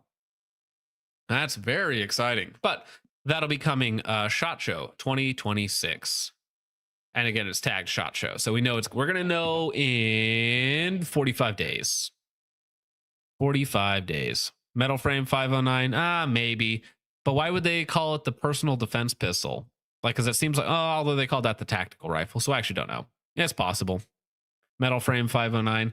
That's not very exciting because metal framed, not very. A metal version of a mediocre handgun doesn't make it a top tier handgun. So yeah. All right. Well, that is FN. How about vaporware? Now, this is apparently available only in Europe, which is really annoying. But this is what we've been asking for since last year at SHOT Show. This is a 1:4, which is like, that's not very much magnification, but this is a 1:4 variable prism. So it is essentially like the ACOG update that you actually want. So introducing the new Sightmark Strike-On VMP Prism Rifle Scope with a variable 1:4 second focal plane reticle, ready for sport shooting and law enforcement applications. Now, what we've seen it from, what's the one we talked about last year? Apex Optics. They still haven't brought it to market. Zero Tech has theirs, but it's like $700 and I haven't bought it yet. And then now Sightmark is coming out with basically the same thing. And Sightmark has a great reputation. The Kenosha Kid has used them to great effect. Honestly, a higher CONUS kill count than most other red dots on the market. Battle tested on the streets of Wisconsin. But yeah. So let's get into them. So freshly announced on the international markets, the Strike-On VMP 1:4x22 SFP is Sightmark's first ever variable prism sight, designed as a cost-effective but high-quality alternative for use on an AR-15 and AR-10 other modern sporting hunting and patrol rifle platforms. Like most Sightmark optics, the new Strike-On VMP is aimed at satisfying the needs of modern sport shooters, blah, blah, blah, 3 guns, so on and so forth. So 6 inches long, 18 ounces. This is actually a heavy variation of it. 1 mil, 0.6. Let's see. This one here, I believe, has a fiber optic reticle, which is actually kind of neat. But let me go ahead and just pull up my own video on the Apex 1:4 from like a year ago, basically now. So here we go. This is me at SHOT Show and a terrible looking footage, but this is essentially what we want, right? Is a 1:4x prism that has a really good field of view, decent glass quality, and then also goes up to 4x on the high end, right? That's what we want. And this is me filming one-handed. Super short throw between 1 and 4, usable BDC reticle. Give me an ACOG with more versatility that has way more field of view and eye relief at 1x, so on and so forth, right? And now this also was supposed to be coming out like a year ago. They were going to add a top dot, like so an RMR base that you could just throw a top dot on whenever you wanted. This one here has mini ACOG mounts, whereas the Citron or the Sightmark has a T2 mount. There's a few other one of these floating around. Let me pull up these Zero Tech. It's a really cool concept. I wish they would actually just make it so that I could buy one, because here we have the Zero Tech. This is their 1:4, which is very similar to what we've seen before. Also pre-order, not actually available to actually own, hold in my hands and shoot and play around with. But of the new optic styles, please get out of my face. I hate pop-ups. But one of the cool styles of optics that I wish we could get some more of, because they're kind of neat. And it's much more compact, much more durable than an LPVO. Still gives you enough magnification to do things. Give you a good 1x. Put a dot up top. You got your passive night vision option. Give me a full package. Oh, that phrasing is bad, but give me a full package for under 20 ounces, and I'll be very happy.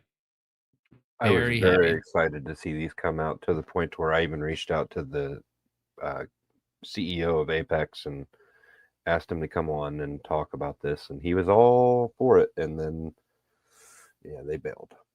And then this never came to market. And I don't know if it had to do with tariffs or if it was just total vaporware to begin with, like you said. No, it was real though. Like I had one. It looked great. Looking through it was fun. It was a 130 degree field or 130 foot field of view at 1x at 100 yards. Like it exists. It's real, you know. And that's why I was like, can I just have this one, please? Like, it seems to be in full working order. I just don't know why you haven't actually brought it to market. You know, I would like to actually buy something like this. All right. I know this is one that I would actually spend the money on too. I have a problem spending over $500 on an optic, just because there's so many good options out there for under $5. But there's not another option for this. This is like Variable prism, right? So like the EOTech 3 to This is 9, closest to although an that has LCAN. issues. Yeah, this is essentially an LCAN for 1/5 the cost and not crappy and holds 0 and modern with good reticle options. It's like, please. That's what I liked about it is, 1 to 4 with the type of reticle that I like. It's Yeah, Zero Tech has something similar. We just looked at the Zero Tech one. Sight Mark. Now, the thing I like about the Sight Mark is that they put a fiber optic reticle in it. So it has like a Vortex Viper PST Gen 2 1 to 6 reticle in it. So fiber optic reticle in the middle, super bright. And then you have really simple Stadia lines underneath it, which is all you need. It's 4X, right? It's good out to 500-600 yards, whatever you need, but it's really ideal for those kind of mid-range engagements. But the Sight Mark will probably be the cheapest if they can actually bring it to market. But I would not be surprised if these things were like, I don't know, $399, $299, something like that. The Apex will probably be more expensive, and the Zero Tech is currently $600. Although again, they're pre-order, so it's like, are they real? Not really. The Apex is even heavier. The Apex is 20 ounces, which is heavier than most LPVOs. Although that's including a mount, whereas the LPVOs you have to add the mount on top. Yeah. Say Levi, someday we'll get the optics that we want. Just not yet. All right. Well, how about a wacky story? I don't know if I believe this, Richard. You'll have to tell me if you believe it or not. So this comes from Texas 2A attorney. If you own a Sig Sauer firearm that you've modified, don't send it into the company. They will contact the BATFE and keep the firearm if they think you converted it. In fact, just stop doing business with Sig Sauer. They work with the ATF against gun owners. In response to himself, the friend added a stabilizing blade to his AR pistol, but Sig considered it a stock and called the ATF. So what this guy is attorney, who has a relatively large following, does a lot of news updates. Obviously, he's a 2A attorney. Allegedly, whatever that happens to mean. One of these is legal to put on an AR pistol and one is not. That is how stupid our unconstitutional gun laws are. Sig Sauer doesn't seem to know the difference. So he's alleging that one of his friends put on a stabilizing blade, which is, of course, a pistol brace. Don't ask me what makes this different than that, but this is legal to put on a pistol. This one is not. He sends it into Sig Sauer for work, just Sig doing Sig things, and then Sig decides to call the ATF and not ship him his rifle back. Little oopsies, if true, right? Now, the thing that makes this suspicious is that Sig Sauer worked to bring the SBA braces to market. So if there was one company that would know what sort of laws and regulations are around what firearms, like, and what a brace is versus what a stock is, you think it would be Sig. So the idea of them holding somebody's rifle indefinitely because it had a brace installed seems a little far-fetched to me. Maybe I'm crazy. This is the direct competitor of SB, though, isn't it? Shockwave, I mean, these are like $40, aren't they? So I don't even know if you would consider these a competitor, but it is still a brace, legally speaking, right? So, I mean, it says if you own a Sig firearm that you've modified, don't send it into the company. They will contact the BATFE and then keep your firearm if they think you converted it. The friend added a stabilizing blade to his pistol brace, and Sig considered it stock and, all right, whatever. But Sig considered it a stock and called the ATF. That's what he's alleging. I have seen absolutely no proof or verification of this, so I can't tell you one way or the other, but the idea of a company not sending you your rifle back and calling the ATF on you, that's rough. That's rough. Yeah, also the blades do suck. They're a terrible pistol brace. Yeah, they're no fun. Rads, I think it only works one way. Well, you can convert a pistol to a rifle at any point in time. Not a problem. You cannot convert a rifle into a pistol. That's a felony. You need a $200. Well, for another 30 days, you need a $200 tax stamp for that. Right. It is, maybe there was something fishy going on with it. Maybe it is just a FUD that works there that doesn't know what he's talking about. But again, this is Sig Sauer. And I imagine no one employee has the ability to call the ATF on one of their customers. That doesn't seem like a reasonable amount of power for one man to have. So it seems like it would seem to be that several people had to be talk about this and be like, oh yeah, this is totally an illegal firearm. We need to call the ATF for this. Now, in Sig's defense, maybe that retard's friend did send them a quote unquote illegal firearm, right? Which, of course, none of these gun laws should be there. But maybe Sig Sauer acting in their own best interest so as to not lose their FFL, which would suck.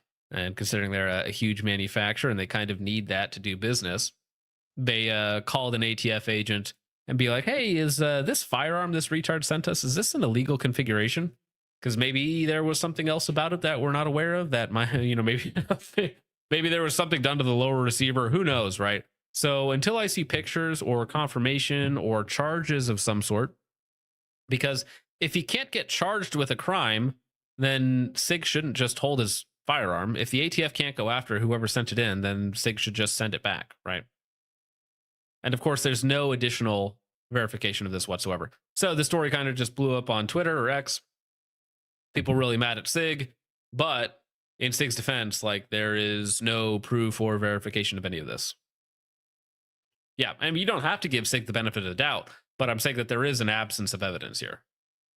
Yeah, and we don't know if it was, the vertical grip or any of the other. Yeah, I mean, maybe it was a vertical grip on the front end. It wasn't even about the brace or something like that. Who knows?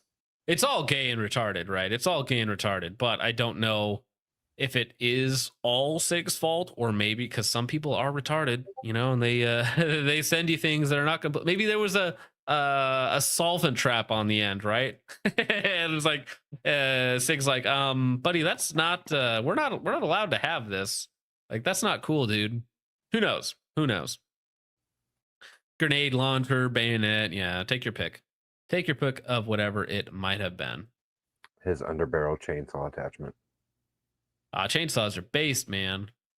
Oh, dude, you're really gonna make me put in, let's say I was born May 20th, 1919. I'm sure that's a great day. All right, the Gundies. It is the Gundies time of year again, where you get to vote for your favorite content creators presented by Palmetto State Armory. Now, I was not nominated somehow. Absolutely shocking that I didn't make the list. Yet again, even though, some would say I belong in some of these positions, I'm not mad or salty, though. Now, to be clear, the Gundies is merely a marketing tool for the people that put it on. So they nominate people who they think will, big names who will drive attention to this quote unquote award so that you can pat yourself on the back, I guess, so that they can get all the marketing and the sponsorships and the venues and the prestige. It works great. It's a great scheme because YouTubers in general are extremely narcissistic, and GunTubers are no different. So the idea of them getting some sort of award so that they can feel better about themselves, I'm not really sure. I mean, it does appeal to a lot of people, and so then they market it. Oh, please vote for me. Get in there. Vote for me for this category, for that category, yada, yada, yada. And this company is like, perfect. We get the sponsorship. We get all this stuff. We get all the recognition. This is perfect. It works out great. We get to capitalize off of these YouTubers' ego. And we get to, make this big event out of it and get all this recognition. Now, Luke says that it is gay. However, Luke is also, is this going to pull up? Luke is also nominated for the best 2A writer, top 2A writer. So let me see. Can I vote for you? No, I'm not going to give you my email. I would vote for you, Luke, if I was actually voting. But yeah, you could go to right now. You can go to the Gundies and vote for Luke of TFB TV as the top 2A writer of 2025. So yeah. I want to get my speech to get banned forever. Do it. Anyway, so let's go over here.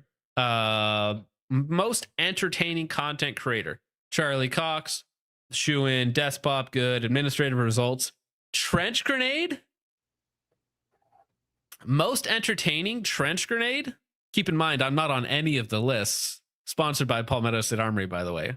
So maybe not that surprising that I didn't get make any of the lists. Trench grenade, most entertaining. Like, Trent okay, Ellis is no on shade there. at trench grenade, but when I think of most entertaining, like entertainment, laughter, whatever it might be, that's not Trench's genre. Like, that's just not. It's not Trench's genre. Trench is not a comedian. He's not like highly edited, you know, whatever it might be, Micah Mayfield, Garantham level intros, right? None of that. It's like, it's information. It's talking to a camera. It's what we're doing right now, basically, but in much shorter format, right? Let's see. Nick Ortiz, is he just really gay? Nico Ortiz. Yes, I think he is extremely gay. Well. He does the fuckboy face, and it makes me want to. Well, he's wearing a hat that says "Daddy." Yeah. So there were signs. Okay, there were signs. Rad's Arms in the chat right now. All right, so maybe get in there and vote for Rad's Arms. Rads, how did you? Not to be rude, Rads, but how did you get nominated for most entertaining creator? Let me pull up your channel real fast. I mean, not to be rude, but Ooh, Tyler's on there. Tundra Tactical. All right, if you guys do vote for Rads or Tundra Tactical. Tyler's good dude. Rad's most entertaining content creator. All right, unbelievable. All right, fine. I'm not jealous. I'm not upset. Don't worry about it. Heather Lynn O. I wonder why she's on there. That's Donut Operator's ex-girlfriend. Right, the OnlyFans ex-girlfriend. Right? Is she on OnlyFans? No, sorry, that was Eli's wife. Sorry, I forget which one of them is degenerate in which way. I just know that they're all degenerates. Yeah, I thought that I thought there was an issue with them, and Donut said no to the OnlyFans, but then they broke up. So I don't know. You didn't pick your poison. Ben Sager on there. All right. Very happy to be underneath Heather on this list, I am quite sure. And very happy to be under both of them is Vintage Warfare, who did not get nominated. Honestly, the biggest travesty is that they did not get nominated for most influential female of the year, holding our Black Queen down once again. You got Civilian Tactical, you got Boondock Ballistician, Blue Jean Operator. So you got some good nominees in here. A few, I don't know why Trent Ellis strange is on ones. there, though. That's a weird one. Which one's Trent Ellis? Where'd he go? Above Caleb, right there. Trent Ellis. What does he do? He does like weird shorts, like usually not gun content. He does like comedy. Well, I mean, you can put that in most entertaining. Also, a lot of the times, it's not because these people are actually gun people, okay? It's because they will draw eyes to your events. That's what it's about. That's what they are. It's marketing material, okay? Big, large, round audience, yeah. Top voices of the 2A, Washington Gun Law, he was good. Heavy Duty Countries, funny. Pudbusters, King of the Hill, whatever King of the Hill means. King of the Hill is like just the big channels, I guess. Okay, most influential female of the year. Again, should have been, oh gosh. Why are the females so, Anyways, yes, Vintage could have really rounded out that list and made it much more entertaining. Contra 1981. I'm glad that I don't know what is going on. Just like obese guy in a, what is that? What is that symbol? Is that the male symbol? What is going on? It's just like, I don't know. It's also gay, degenerate. Like half these people. I know like none of these people. Actually, let's go. Let me get out of here. What's this one? Where'd it go? Most dapper. That's gay. Best gun reviewer. Okay, best gun reviewer. This should be interesting, right? Brass Facts and Hop. Although they don't really review a lot of guns. We talk about this every year, but they're more of like general gun tubers, I suppose, not just guns. Like they don't actually review a lot of guns. C does reviews no guns. Hubble Marksman, almost does a lot of gun reviews, but almost only handguns. 9-hole reviews. All right. Yankee Marshall, LOL. Juicy Media, RTT. Wow, what a terrible list of gun reviewers. Wow. All right. Horrible list. Micro CN influencer. Arsenal is up there again. Is he in gun review? Yes. Well, they're up there again for best yeah, gun but reviewer. They won. they're never gonna year. pick. They're never gonna pick him again. All right. What's the sponsor? Micro influencer, the Mormon Marauder.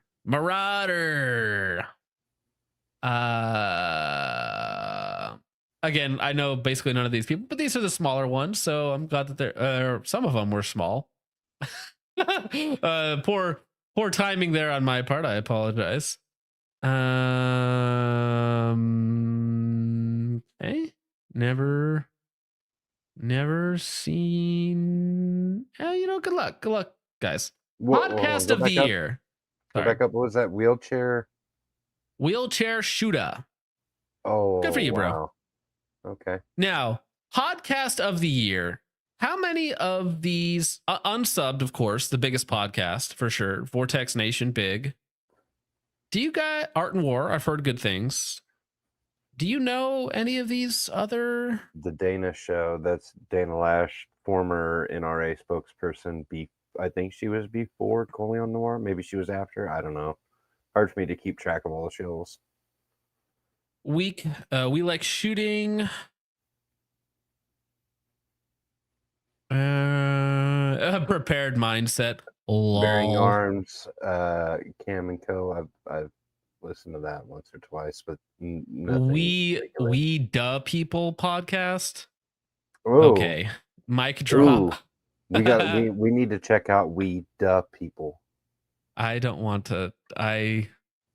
I'm already hated enough as it is, man. No, we got. And then we go top writers.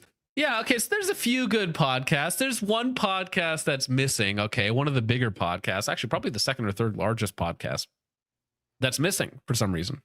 But, say la vie, a little snub,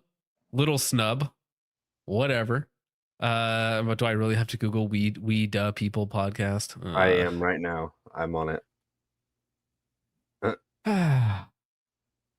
There you go. 48K subs. Interesting. So they do streams like we do.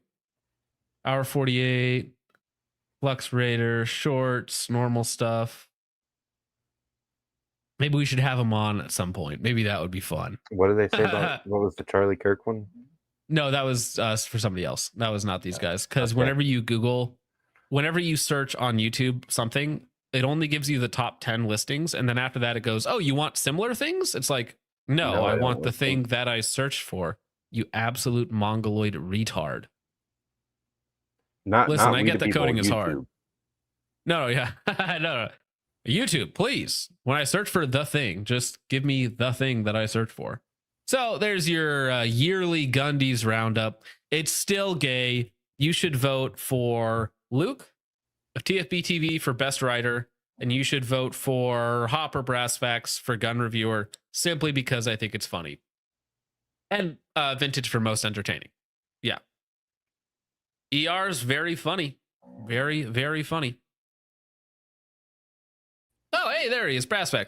In my defense, I've reviewed 7 guns this year. I disguise the reviews as concept stuff. Yeah, I mean, but still, when I think like gun reviewer, it's like, oh, I did 7 guns in 2025. It's like, seems pretty low to be considered a gun reviewer. That's one every 2 months, basically, versus some people that actually review guns like every week. And that's like all they do is talk about the guns, not the concept stuff, which is what, you, Hop, and a few other people, it's like the product is secondary a lot of time to like the application or some of the more interesting stuff, because just the thing gets boring after a while, right? Thank you for the Ko-Fi. All right, well, Focus Trip Stream is a podcast. Yeah, don't worry about it. I'm not upset to be slighted. You shouldn't be either, because really it's a slight to you guys for making us like you know, the second biggest podcast in the industry, third biggest podcast in the industry, something like that. All right. What else we got? Okay. How about something fun? I'm sure you guys will love this very much. You have a right to defend yourself. 7-Eleven clerk fired after shooting attacker. So 7-Eleven says, no, thank you. You can't defend yourselves from individuals while on shift. So if, you know, I know there's lots of lonely men in the chat that maybe want a woman who can handle herself. And, you know, I'll let you guys be the judge here. We are hearing from a 7-Eleven clerk who shot a suspect in the stomach after police say he attacked her over a counterfeit bill. Fox 25's Rob Hagan joins us live tonight. Rob, I hear she just got some news from 7-Eleven. That's right, Wendy. Good evening. Now, Stephanie Dilliard says 7-Eleven corporate called her today and fired her for using her own gun in self-defense. They say it's against company policy. Who? PSI? Huh.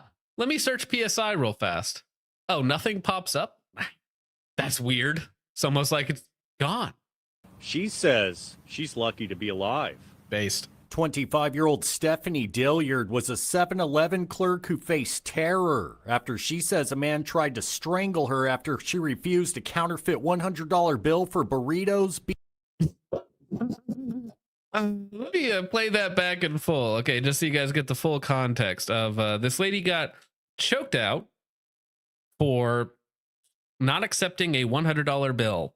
A obviously fake. It's probably Monopoly money. Let's be real. She says she's lucky to be alive.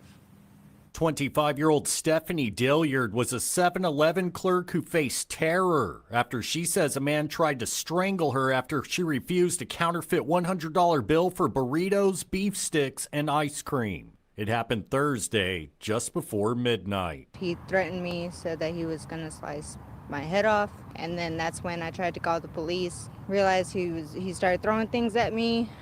Came behind the counter. I tried to run off, but he grabbed his hands around my neck and pushed me out of the counter space. That's when I pulled out my gun and I shot him. Police say the suspect, 59-year-old Kenneth Thompson, ran to MacArthur Boulevard and Northwest 34th Street and called.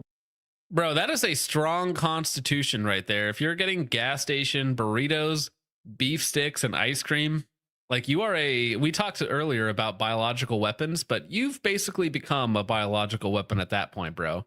Imagine just shooting him and he just explodes because of all the toxic fumes on the inside. Wow. 911. Police say Dilliard is protected under Oklahoma's self-defense law, but she says 7-Eleven Human Resources fired her Monday morning for use. YouTube, careful. Relax, YouTube. It's not my fault, okay? It's not guns, they're airsoft. Using her own gun. Said that yeah, YouTube doesn't care. they were going to separate from employment because of a violation of policy. Dilliard. So, all right. This is the corporate hellscape that we are currently in right now. They said we are going to separate our employment due to a violation of policy. We're firing you because you defended yourself. That's what's going on here. We fired you for you're not allowed to carry a gun while on our premises. Yes, we force you to work overnight shifts in a sketchy part of the neighborhood that's been robbed 4 times this year, but you aren't allowed to defend yourself in any way, shape, or form. Actually, we'd rather you be dead because that man did choke you, threaten to cut your head off, so on and so forth, over not accepting a counterfeit dollar bill. We will absolutely put you in harm's way. But if you, gosh dang it, if you defend yourself, we will fire you and make sure you can't earn a livelihood. 7-Eleven to this girl. I don't much like the tone of your voice. No, that's her to the counterfeiter. Yeah. Okay, Saddam Hussein, Pog, It's the enjoy it. glasses. That's actually fine. I gotta agree with him. It's the glasses. She probably is. That they were going to separate from employment because of a violation of policy. Dilliard says she was working by herself from 11 p.m. to 7 a.m. for more than Horrible shift. 11 p.m. to 7 a.m. Damn. 2 years. On Monday, she still had a scratch on her neck and burns on her finger from firing the pistol. This was a situation where I felt like I was put in a corner between choosing between my job and my life. And I'm always going to choose my life because there's people that depend on me. I'm going home. You know, that's my goal. I need to be here for my kids. Thompson was arrested at the hospital and charged with assault and battery, threatening acts of violence, trying to pass a fake bill, and a felony warrant for violating parole. Dilliard hopes this incident serves as a wake-up call so no other clerks get hurt or killed, especially women. If I known that, you know, there's a potential where somebody could be for real in taking my life away, that I will do whatever it takes. You know, I hope that, you know, women see that and, you know, they'll do the same thing. You have the right to defend yourself. Now, I've reached out to 7-Eleven for comment, but since news time, I've not heard back. And Dilliard says she was supposed to use, quote, store items in self-defense. Oh, what? Sorry, play that again. You're supposed to use a store item for. Throw that Twinkie at him, all right? That 6'2" monster of a man that's currently choking you out. Maybe you should throw a Snickers bar at him. Maybe the vein will distract him long enough for you to call police, all right? Throw a Twinkie at him, all right? Do something, all right? Maybe a Hot Pocket. Maybe a meat stick where the sun don't shine. It'll get him to lay off you or something. I don't know. Yeah, I was going to say a Snickers suppository. Yeah, dude. Wife in the basement never happens. Never have to worry about her getting killed by a mongoloid trying to push off a fake $100 bill. Simple as. She was supposed to. Yeah. Funnily enough, that store sells 9mm, so I actually was using store items to stop the thief. What was her name again? I'm wondering if there's a crowd fund for the. Let me see. Stephanie Dilliard. I mean, you could Google it real fast, or I could Google it real fast. Fundraiser. Hey, look, there is a fundraiser. Support. $45,000. Awesome. Excellent. Good for you, bro. Use that money well, please. Please do not waste that. Yeah, of course. $45,000. Support Stephanie Dilliard after job loss. You have a right to defend yourself. 7-Eleven clerk fired after shooting at attacker. Before we get to this, though, I want to hear that last bit one more time, just to make sure that I heard that right. But since news time, I've not heard back. And Dilliard says she was supposed to use, quote, store items in self-defense. Live in Oklahoma City, Rob Hagan. Yeah, store items in self-defense. All right, bud. Well, that 9mm was in the store. My name is Stephanie Dilliard. I'm 25 years old, a mom to one toddler, and a bonus mom to 2 teens. Oh. Rough family situation, okay? Rough family situation. Doesn't mean that she deserves to get strangled and killed for the 2 working teens a job. could be her sisters. We know, but we don't know. I mean, she's only 25 years old, so more than likely she just has a live-in boyfriend of some sort with, or she's adopted, or holding on to family's kids or something. We don't know, but maybe it's for altruistic reasons, right? You never know. On Friday morning, I was attacked at my job. 7-Eleven I refused to accept a counterfeit bill, which the man then threatened to kill me and came behind the counter, choked me, and slammed me against the sandwich case. I pulled out my firearm and shot him in the stomach. Police say it's self-defense, and I went home, only to get a call Monday from 7-Eleven HR saying I was fired for violating policy. I worked for over 2 years. 2 years, 11 p.m. to 7 a.m. That is a horrible shift. But my days didn't end then. I would come home and be with our 3-year-old while my boyfriend works blue collar. I would get an average of 3 hours of sleep every day. However, the toddler napped in 2 hours when my boyfriend gets off work. As many already know, overnight clerks are by ourselves. We have no security, and we are not allowed to carry self-defense weapons, including mace. However, working conditions, it was not realistic for me to be able to follow policy and be able to go home to my kids if a situation happened. Yeah, absolutely based. Break company policy all the time. Full disclosure, as an Amazon driver, I was strapped 100% of the time. Yeah. 100% of the time. What are you actually? Are you kidding me? You think I'm dying for an Amazon package? No. Call an Somebody ambulance, is. but somebody is, and it's not going to be me, fine sir.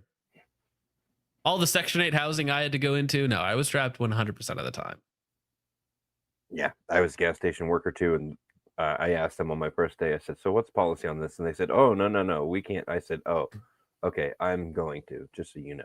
They're like, "Well, I didn't hear that." I said, "Good. Well, I told you."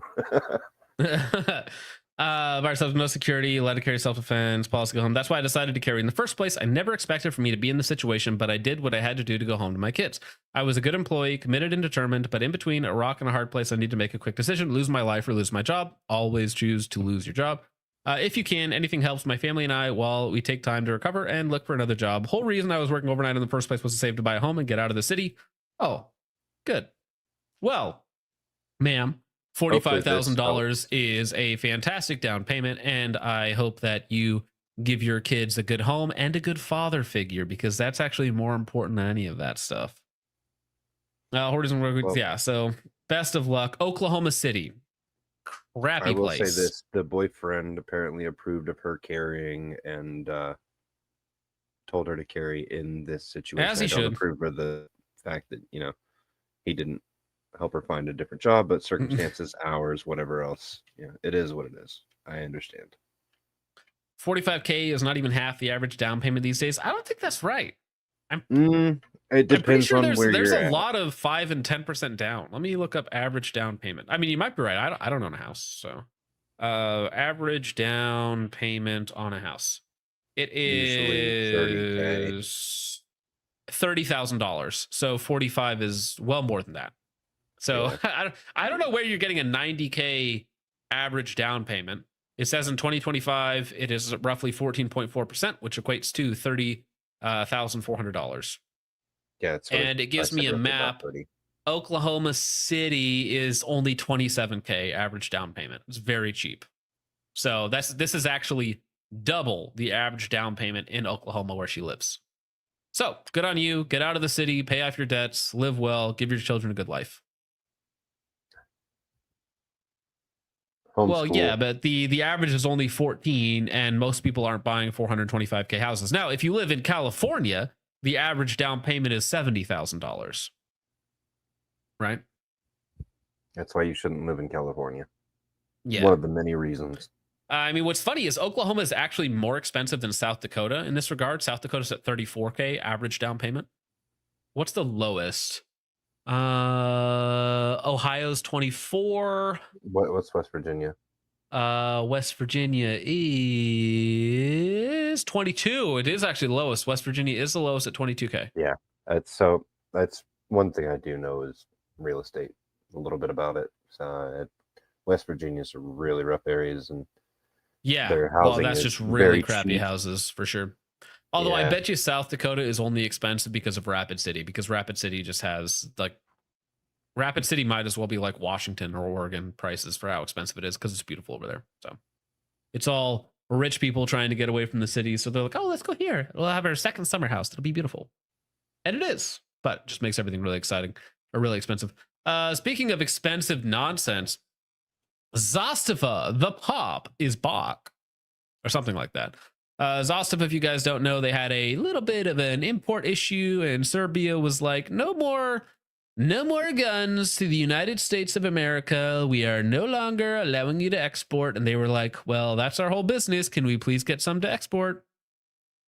After 5 months of hard work, we have successfully secured an exemption from the export ban imposed by Serbian authorities. Each shipment will be carefully reviewed, and we are thrilled to announce that our first shipment of ZPAP M70s has arrived. We're hopeful for more shipments to come, but our journey will depend on the security and political climate in the Balkans. Security, stability, and the political climate in the Balkans don't go together, by the way. Good luck with that. Those words have been together in a sentence. Yeah, right. Yeah, it's actually to arm gay furries here in America, though, so not great. As many of you know, our biggest challenge comes from this side of the ocean, with the U.S. government imposing a 35% tariff. To keep providing you with high-quality sporting firearms, we have reevaluated our costs, and there will be an approximate 15% increase at the retail level. Rest assured, we are committed to maintaining reasonable prices while delivering the best products. Thank you for your continued support. Thank you for your attention to this matter, or something like that. The PAP is back. So for four of you in the chat, I think that's roughly the right number. You guys probably care quite a bit about this. Not too many of you are going to care about it, but if you like the M70s, you can now still get those. Did they really typo on that, or was that intentional? Is that a Russian thing or a Serbian thing? I don't know. I'm not a degenerate Slavaboo. Ask somebody else. You don't have a fursuit in your closet. Is that what you're telling me? I don't have a closet, sir. You don't even have a closet. You have a house. That's I basically. do have a house, but I don't have a closet. I have an ammo storage area. Oh, please do. Wait a second. Somebody just messaged me something.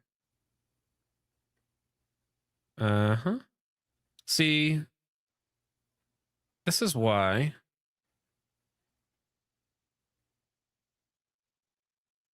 Okay. Interesting. Sorry, somebody was messaging me about that site, Mark. Apparently there's one in the United States that I can have. One? Possibly. It's a production sample. Ooh. I'm distracted. Nice. Do it. Do it. I'm distracted. Anyways, yeah. How about something funny to round out the stream with? Something hilarious. Richard, I don't know if you noticed this, but I posted this to the Clips channel because I saw Sonny Puzikas, however you say his name. He unironically posted this to his YouTube channel and thought it was a interesting use of time. Now, Richard, this man in the foreground is a student. And who do you think is standing down there by the target? Chris Kyle? Top of Chris Kyle, for sure. However, that is Sonny. Sonny is just hanging out down there, having a grand old time. Sonny about to set? Sonny about to set. Yeah, that's actually a good line.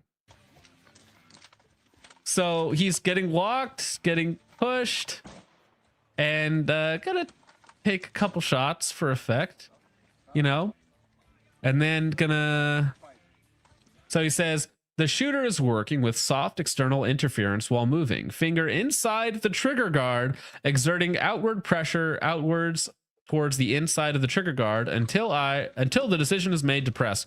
Learning consistent and deliberate trigger press when the decision is made without the rush to move the finger to the trigger while potentially being affected by the next interference.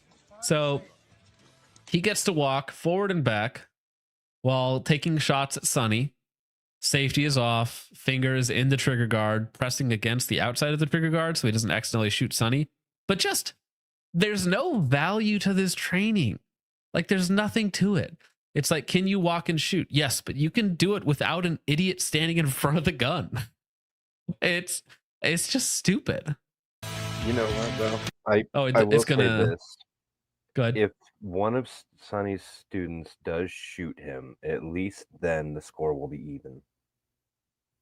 Let me see here. Let me see if I can find Sonny. Okay, so let me find the original post. The original post is golden as well. 260 comments on this.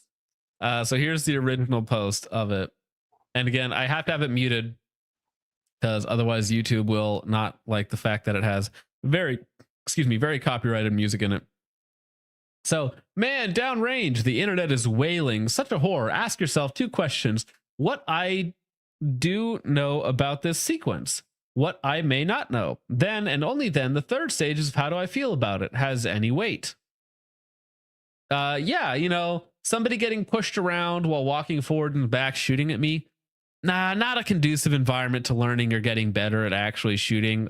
Maybe it's a stress test. Maybe it's like, that's it. It's stressing me out. That's about it.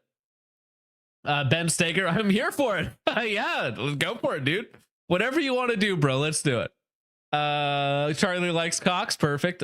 Weak. Do it with an FRT next time. Very true. Justin shoots. Guys like you are the reason I will always have a job. I'm Joe Canadian. I'd pay lots not to take your class. No, Ninja Doc, don't be retarded. Yeah, just simply not true. No, they do not know. CAG does not train like this. You retard. Gunsmith, one of the dumbest things I've seen all day. True. Tide Pod Challenge Survivors Reunion, also good. Maybe not. Red flag laws aren't so bad after all. What in the IDF propaganda did I just watch? Is Hunter Freeland shooting is marked safe from whatever this is. Kind of retarded in every conceivable way. True. Training for being gently nudged while on target often goes overlooked. Great work. Yes, very true. Let's see. Somebody in chat said, I'm sure they had to sign a liability waiver. This yeah. guy doesn't have insurance, so I doubt he has a liability waiver. Now this is pod racing. I'll try spinning. That's a good trick. That is a great gif. Whoa. That is perfect. That is a great gif. I'm actually witnessing the human race evolve in reverse. We're evolving just backwards. What is actually gained from this? That's a great question. If you're afraid of this drill, you should not carry a gun in public. All right, that's a take. All right. Yeah. This is room temperature IQ behavior. Yeah, Slavaboo behavior right here. Retarded Delta Mike memes. That's good. Let me see. This will make you a sexual tyrannosaurus, not a bunch of slack-jawed faggots. We're past the 2-hour mark. Oh, please weigh in, Ben. True. On today's episode of Stupid Is as Stupid Does, first rule of gun safety is to have fun. True. Now, keep in mind that, let me see if I can find Sonny's classes. What does he charge for something like this?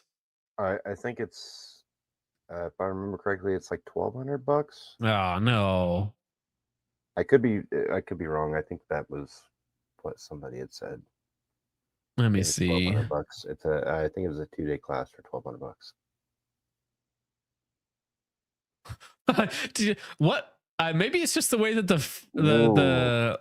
the page is cropped, but 509 cups of coffee, 1.1 billion students trained, and 65 seminars given, or something like that. Okay, so Shooter Fighter Matrix 2, $700 in Jacksonville, Texas.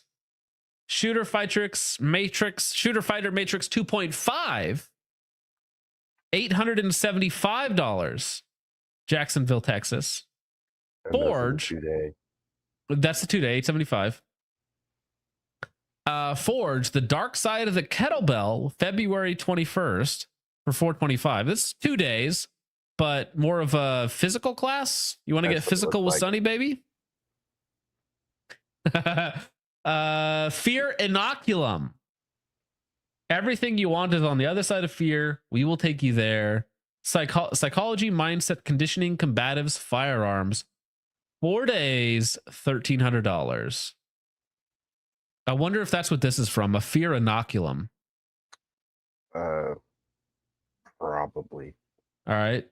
The vague imagery that means something to someone. Aura shots. All right.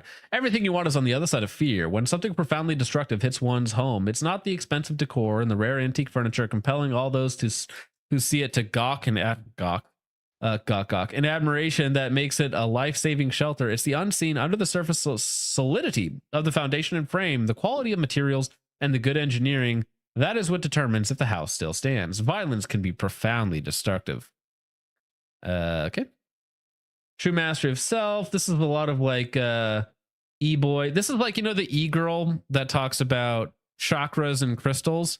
This is the e-boy version of that. Violence and destruction. The lion does not concern himself with the opinions of the RSO.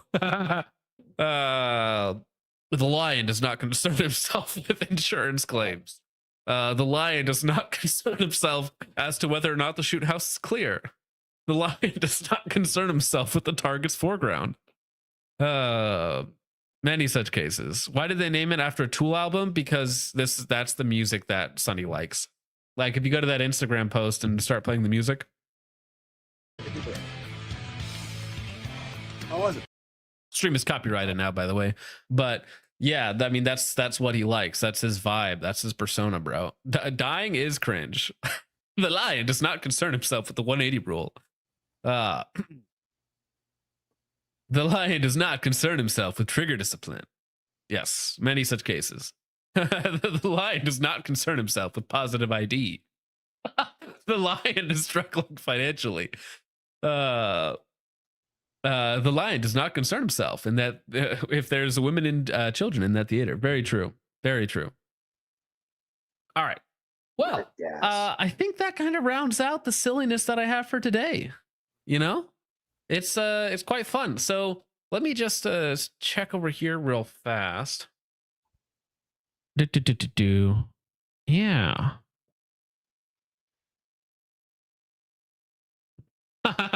Well, so yeah, so maybe I will get one of those site mark variable prisms and I'll be able to see how it goes. So that'll be interesting. I'll have the only one in the US or one of the few ones over here.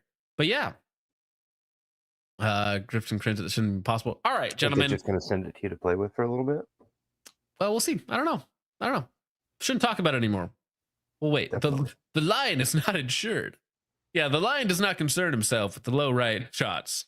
Yeah, no, he is not insured. Like if you read on his thing, he's like, we're not bound by the industry or sponsors or podcasts or insurance. It's like, well, the lion does not does concern himself if it like, share, and subscribe, though.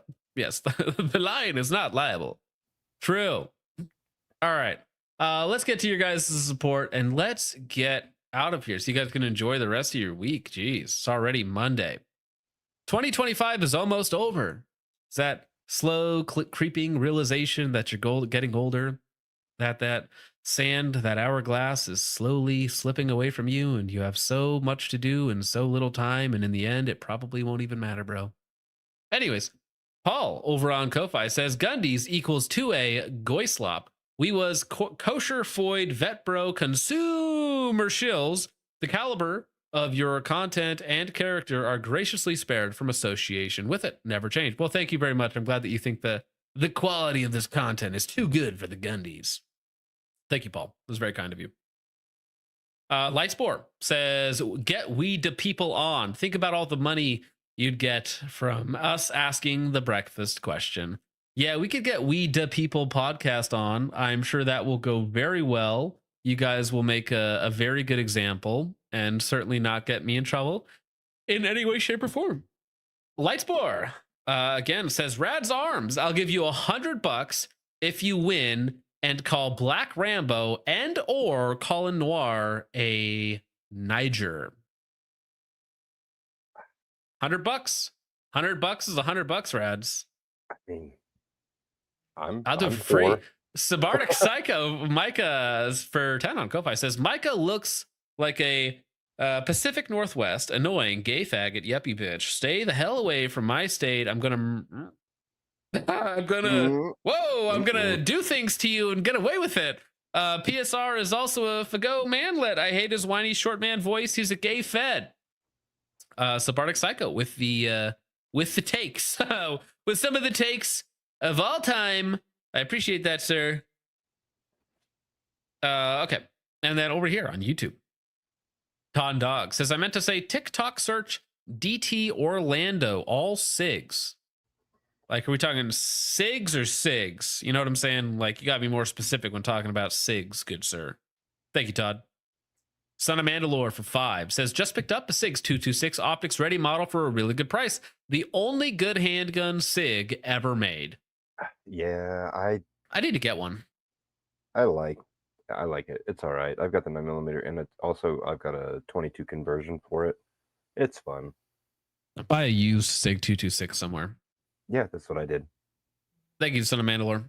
Moonman for 5 says, here's $5. I don't know who Despop even is, but he eats Snickers upside down to feel the vein. There you go, Despop.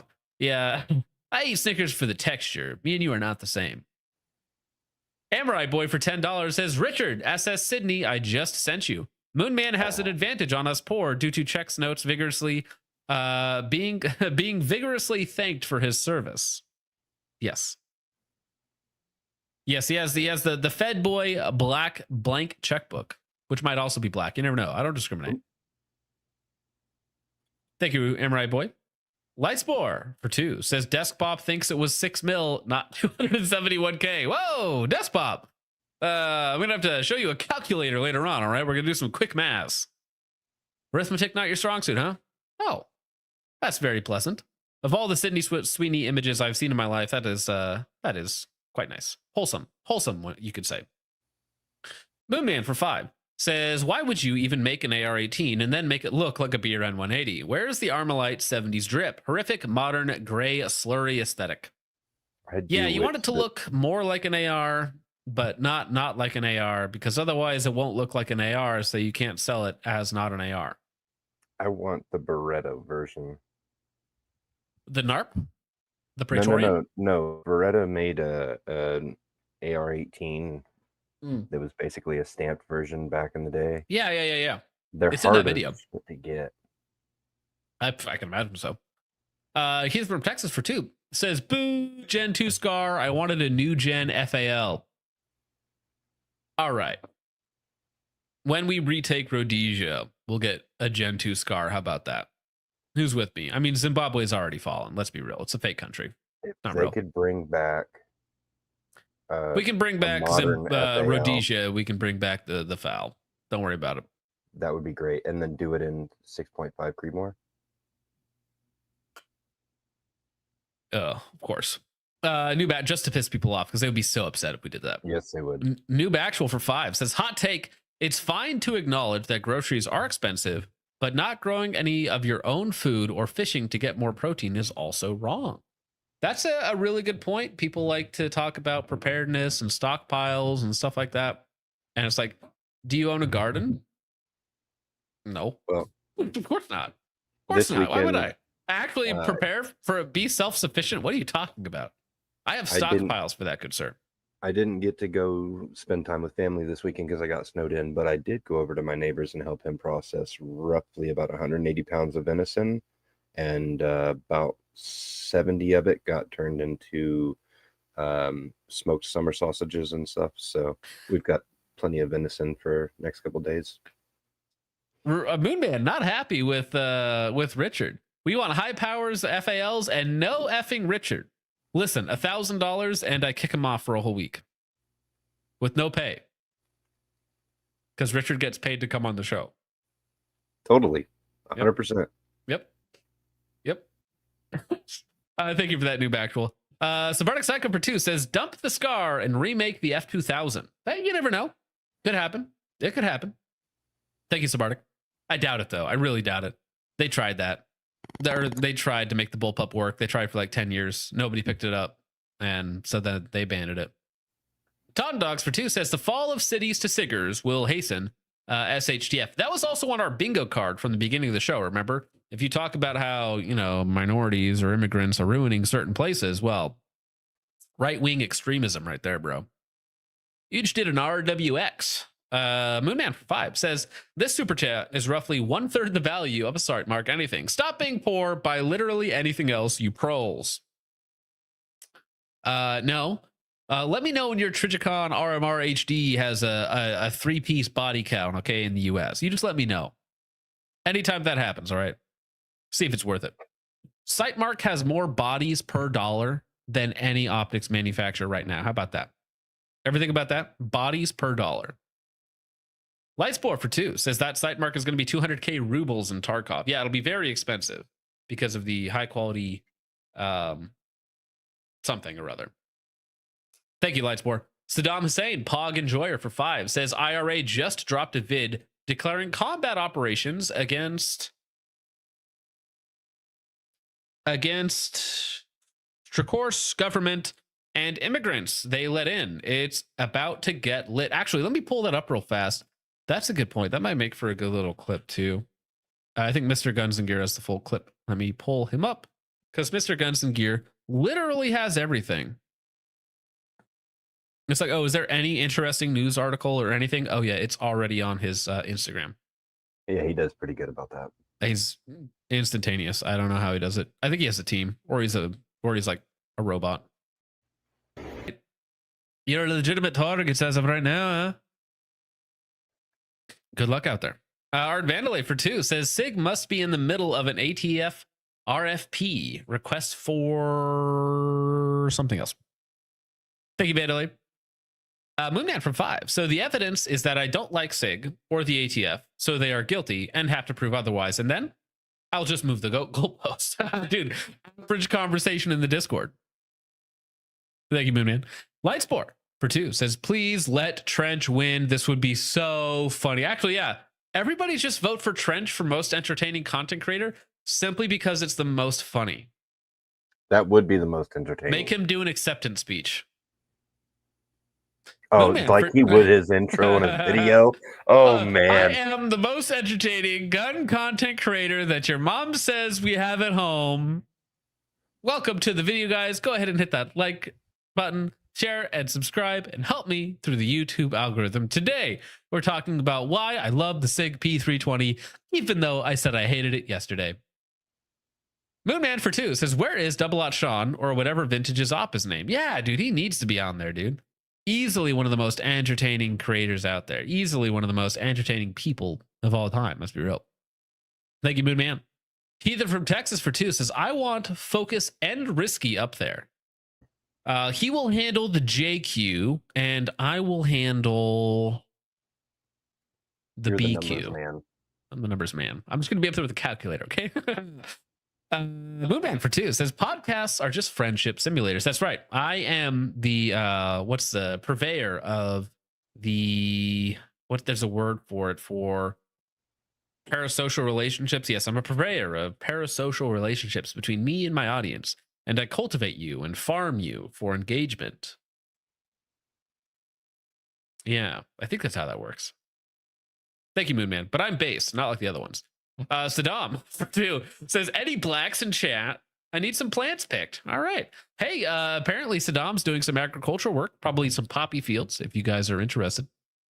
Got some new opportunities in my organization. Dick Beater for 5 says, most gun tubers are shills. True. I want Grumpy Pranka reviewing guns and calling them shit. Ends every review with, you suck at shooting, just buy a Glock. Which one? Which one, Pranka? The Gen 5, the Gen V, or the Gen 6, Pranka? I need to know which one is good. Please. Chud for 2 says, she's no blonde cardio bunny, so I'ma have to pass. Yeah, fat chick will love you like you ain't never getting no loving again, I'm telling you. That's the moped. You don't want to tell your friends that you're riding. It's fun. Thank you, Chud. You take it around the block, you just hope nobody sees you. Take him on a walk like a dog. Well, listen, keeping your woman in the basement is so much easier. Huge ass for 5 says, fathers in the chat, do not allow your daughters to work gas stations. Wise. Thank you, Huge ass. Polly B for 2 says, super chats are obnoxiously censorious. See Warbond. Yeah, I read your Ko-Fi. Thank you for that, sir. Yeah, they don't allow you to get away with certain words, and Ko-Fi just allows you to say whatever the heck you want. Moonman for 5 says, Oklahoma had one good thing happen there in 1995. Whatever could it be? What happened in 1995 in Oklahoma City? Where totally one man, one lone bomber, blew up the federal building there. He was not helped by anyone else. There is no footage of other people helping him. Believe the official narrative. Mass Mark for 5 says, same, I worked part-time at the gun counter at Dick's before they abandoned the Second Amendment. I was never not armed. Anyway, it didn't stop. And it didn't stop at the store. Yeah, of course not. Never disarm yourself for retarded millionaires and billionaires because they write some sort of corporate HR policy that disarms you. Like, who cares? Go away. Fire me. Try it. Thank you. Moonman for 5 says the Balkans are the blacks of whites. Also, Slobodan Milosevic didn't do anything wrong. I don't know who that is, but I'm just going to say based. Thank you, Moonman. Moonman for 5 says everyone who listens to Tools works at Domino's and small town gas stations and Walmart and hits on high school girls while being in their 30s. It's a vibe. You wouldn't get it, Moonman. You would not get it. Thank you, I Moonman. listened to Tool when I was in high school, hitting on high school girls. That was, And nothing's 20 years changed, and ago. you're 49 years old. And I still hit high school girls. It's my right. They're 18. I make sure. Light What's sport that for 2. Matthew McConaughey line? Ben's imagining Crystal downrange. No. Ben has moved on. Ben is fine. Now PSI on the other hand. Thank you, Light Sport. Everyday American for 5 says website definitely made by Squarespace, made by Retard Space, made by the lowest bidder. Milosevic was the Serbian Yugoslav prime minister during the 90s. Also a major war criminal, obviously. Oh, obviously. It just comes with the territory. I mean, what? You're going to be in control of a small Slavic country and not be a war criminal? Pussy. Bitch. Come on. Polly B says Sonny is reaching levels of grift and cringe that shouldn't even be possible. Sonny is as Sonny does, bro, and he is never going to change. Listen, never let the conspicuous amount of evidence against your worldview change your belief system, okay? Just don't do it. Thank you, Polly. Son of Mandalore from 5 says, Focus, what's your favorite armor in Halo Reach? I've always had a soft spot for Recon. Recon is very good. And I ran Recon for a long time as well. Eventually, in the original on Xbox 360 Halo Reach, I had unlocked like basically everything. I forget what the ranks were in that game, but I was something ridiculous. So I had like the 200,000 credit skull effect. I had the gold skull helmet that was meals, right? And that was what I ran for a while as well.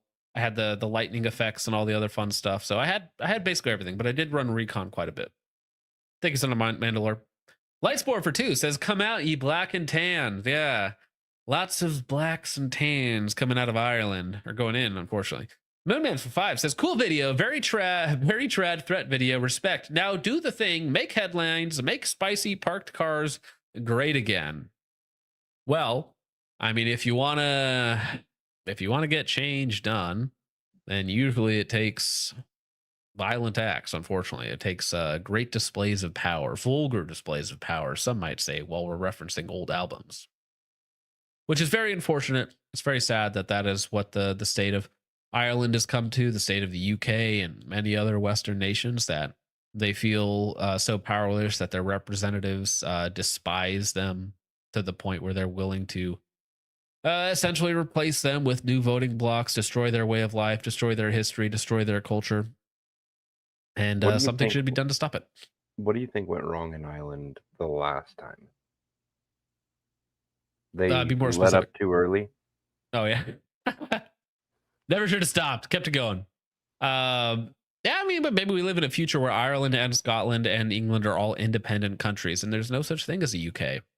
That would be... Wow, that'd be wild. Limpet Otter Canadian for 7. Skeptical of you. I appreciate the 7, which is actually like 5, but got my eye on you. Chat filters and moderation don't fix the problem. They only serve to stifle the Aryan spirit. There we go. All right. You're allowed here. It's all right. Still got my eye on you. Lightsport for 2 says, Focus was elite preferred species. Get out of here. You disgust me. Now, what is funny about Halo Reach, though, is that they had the invasion game mode, which was really good. And they never did anything with it ever again. So thanks for dropping a banger game mode, not giving it the full support that it needed, and never doing anything with it ever again. Although Bungie was done after that. So, of course, 343 dropped the ball every single opportunity they were given. So that's not really that surprising. All right, Richard, what do you got going on? I have clips and things and all of that. So if you guys would be so kind as to go over and check out the Clips channel. I upload somewhere between 2 to 4 videos a day over there, and it's all good fun stuff. Split jaw. Um, All right. I think that's a slur. Split lip. Yeah. I wouldn't care. There's split lip. Drop kick a split lipped baby. All right. I don't care. Not even You're getting called a slur. I don't know which one. Whichever one I feel like saying at the moment. You're getting called a slur. Based. Well, with all that out of the way, gentlemen, thank you so much for watching. I hope you all enjoyed. I got some more videos coming out for Gun Dot Deals this week. I got to work on the script for my next video. It should be fun. I still got meme videos to make. I got other silly stuff to do. But with all that out of the way, gentlemen, I want to thank you so much for watching, for hanging out. I will see you in the next one. God bless. Auf der Heide blüht ein kleines Blümchen.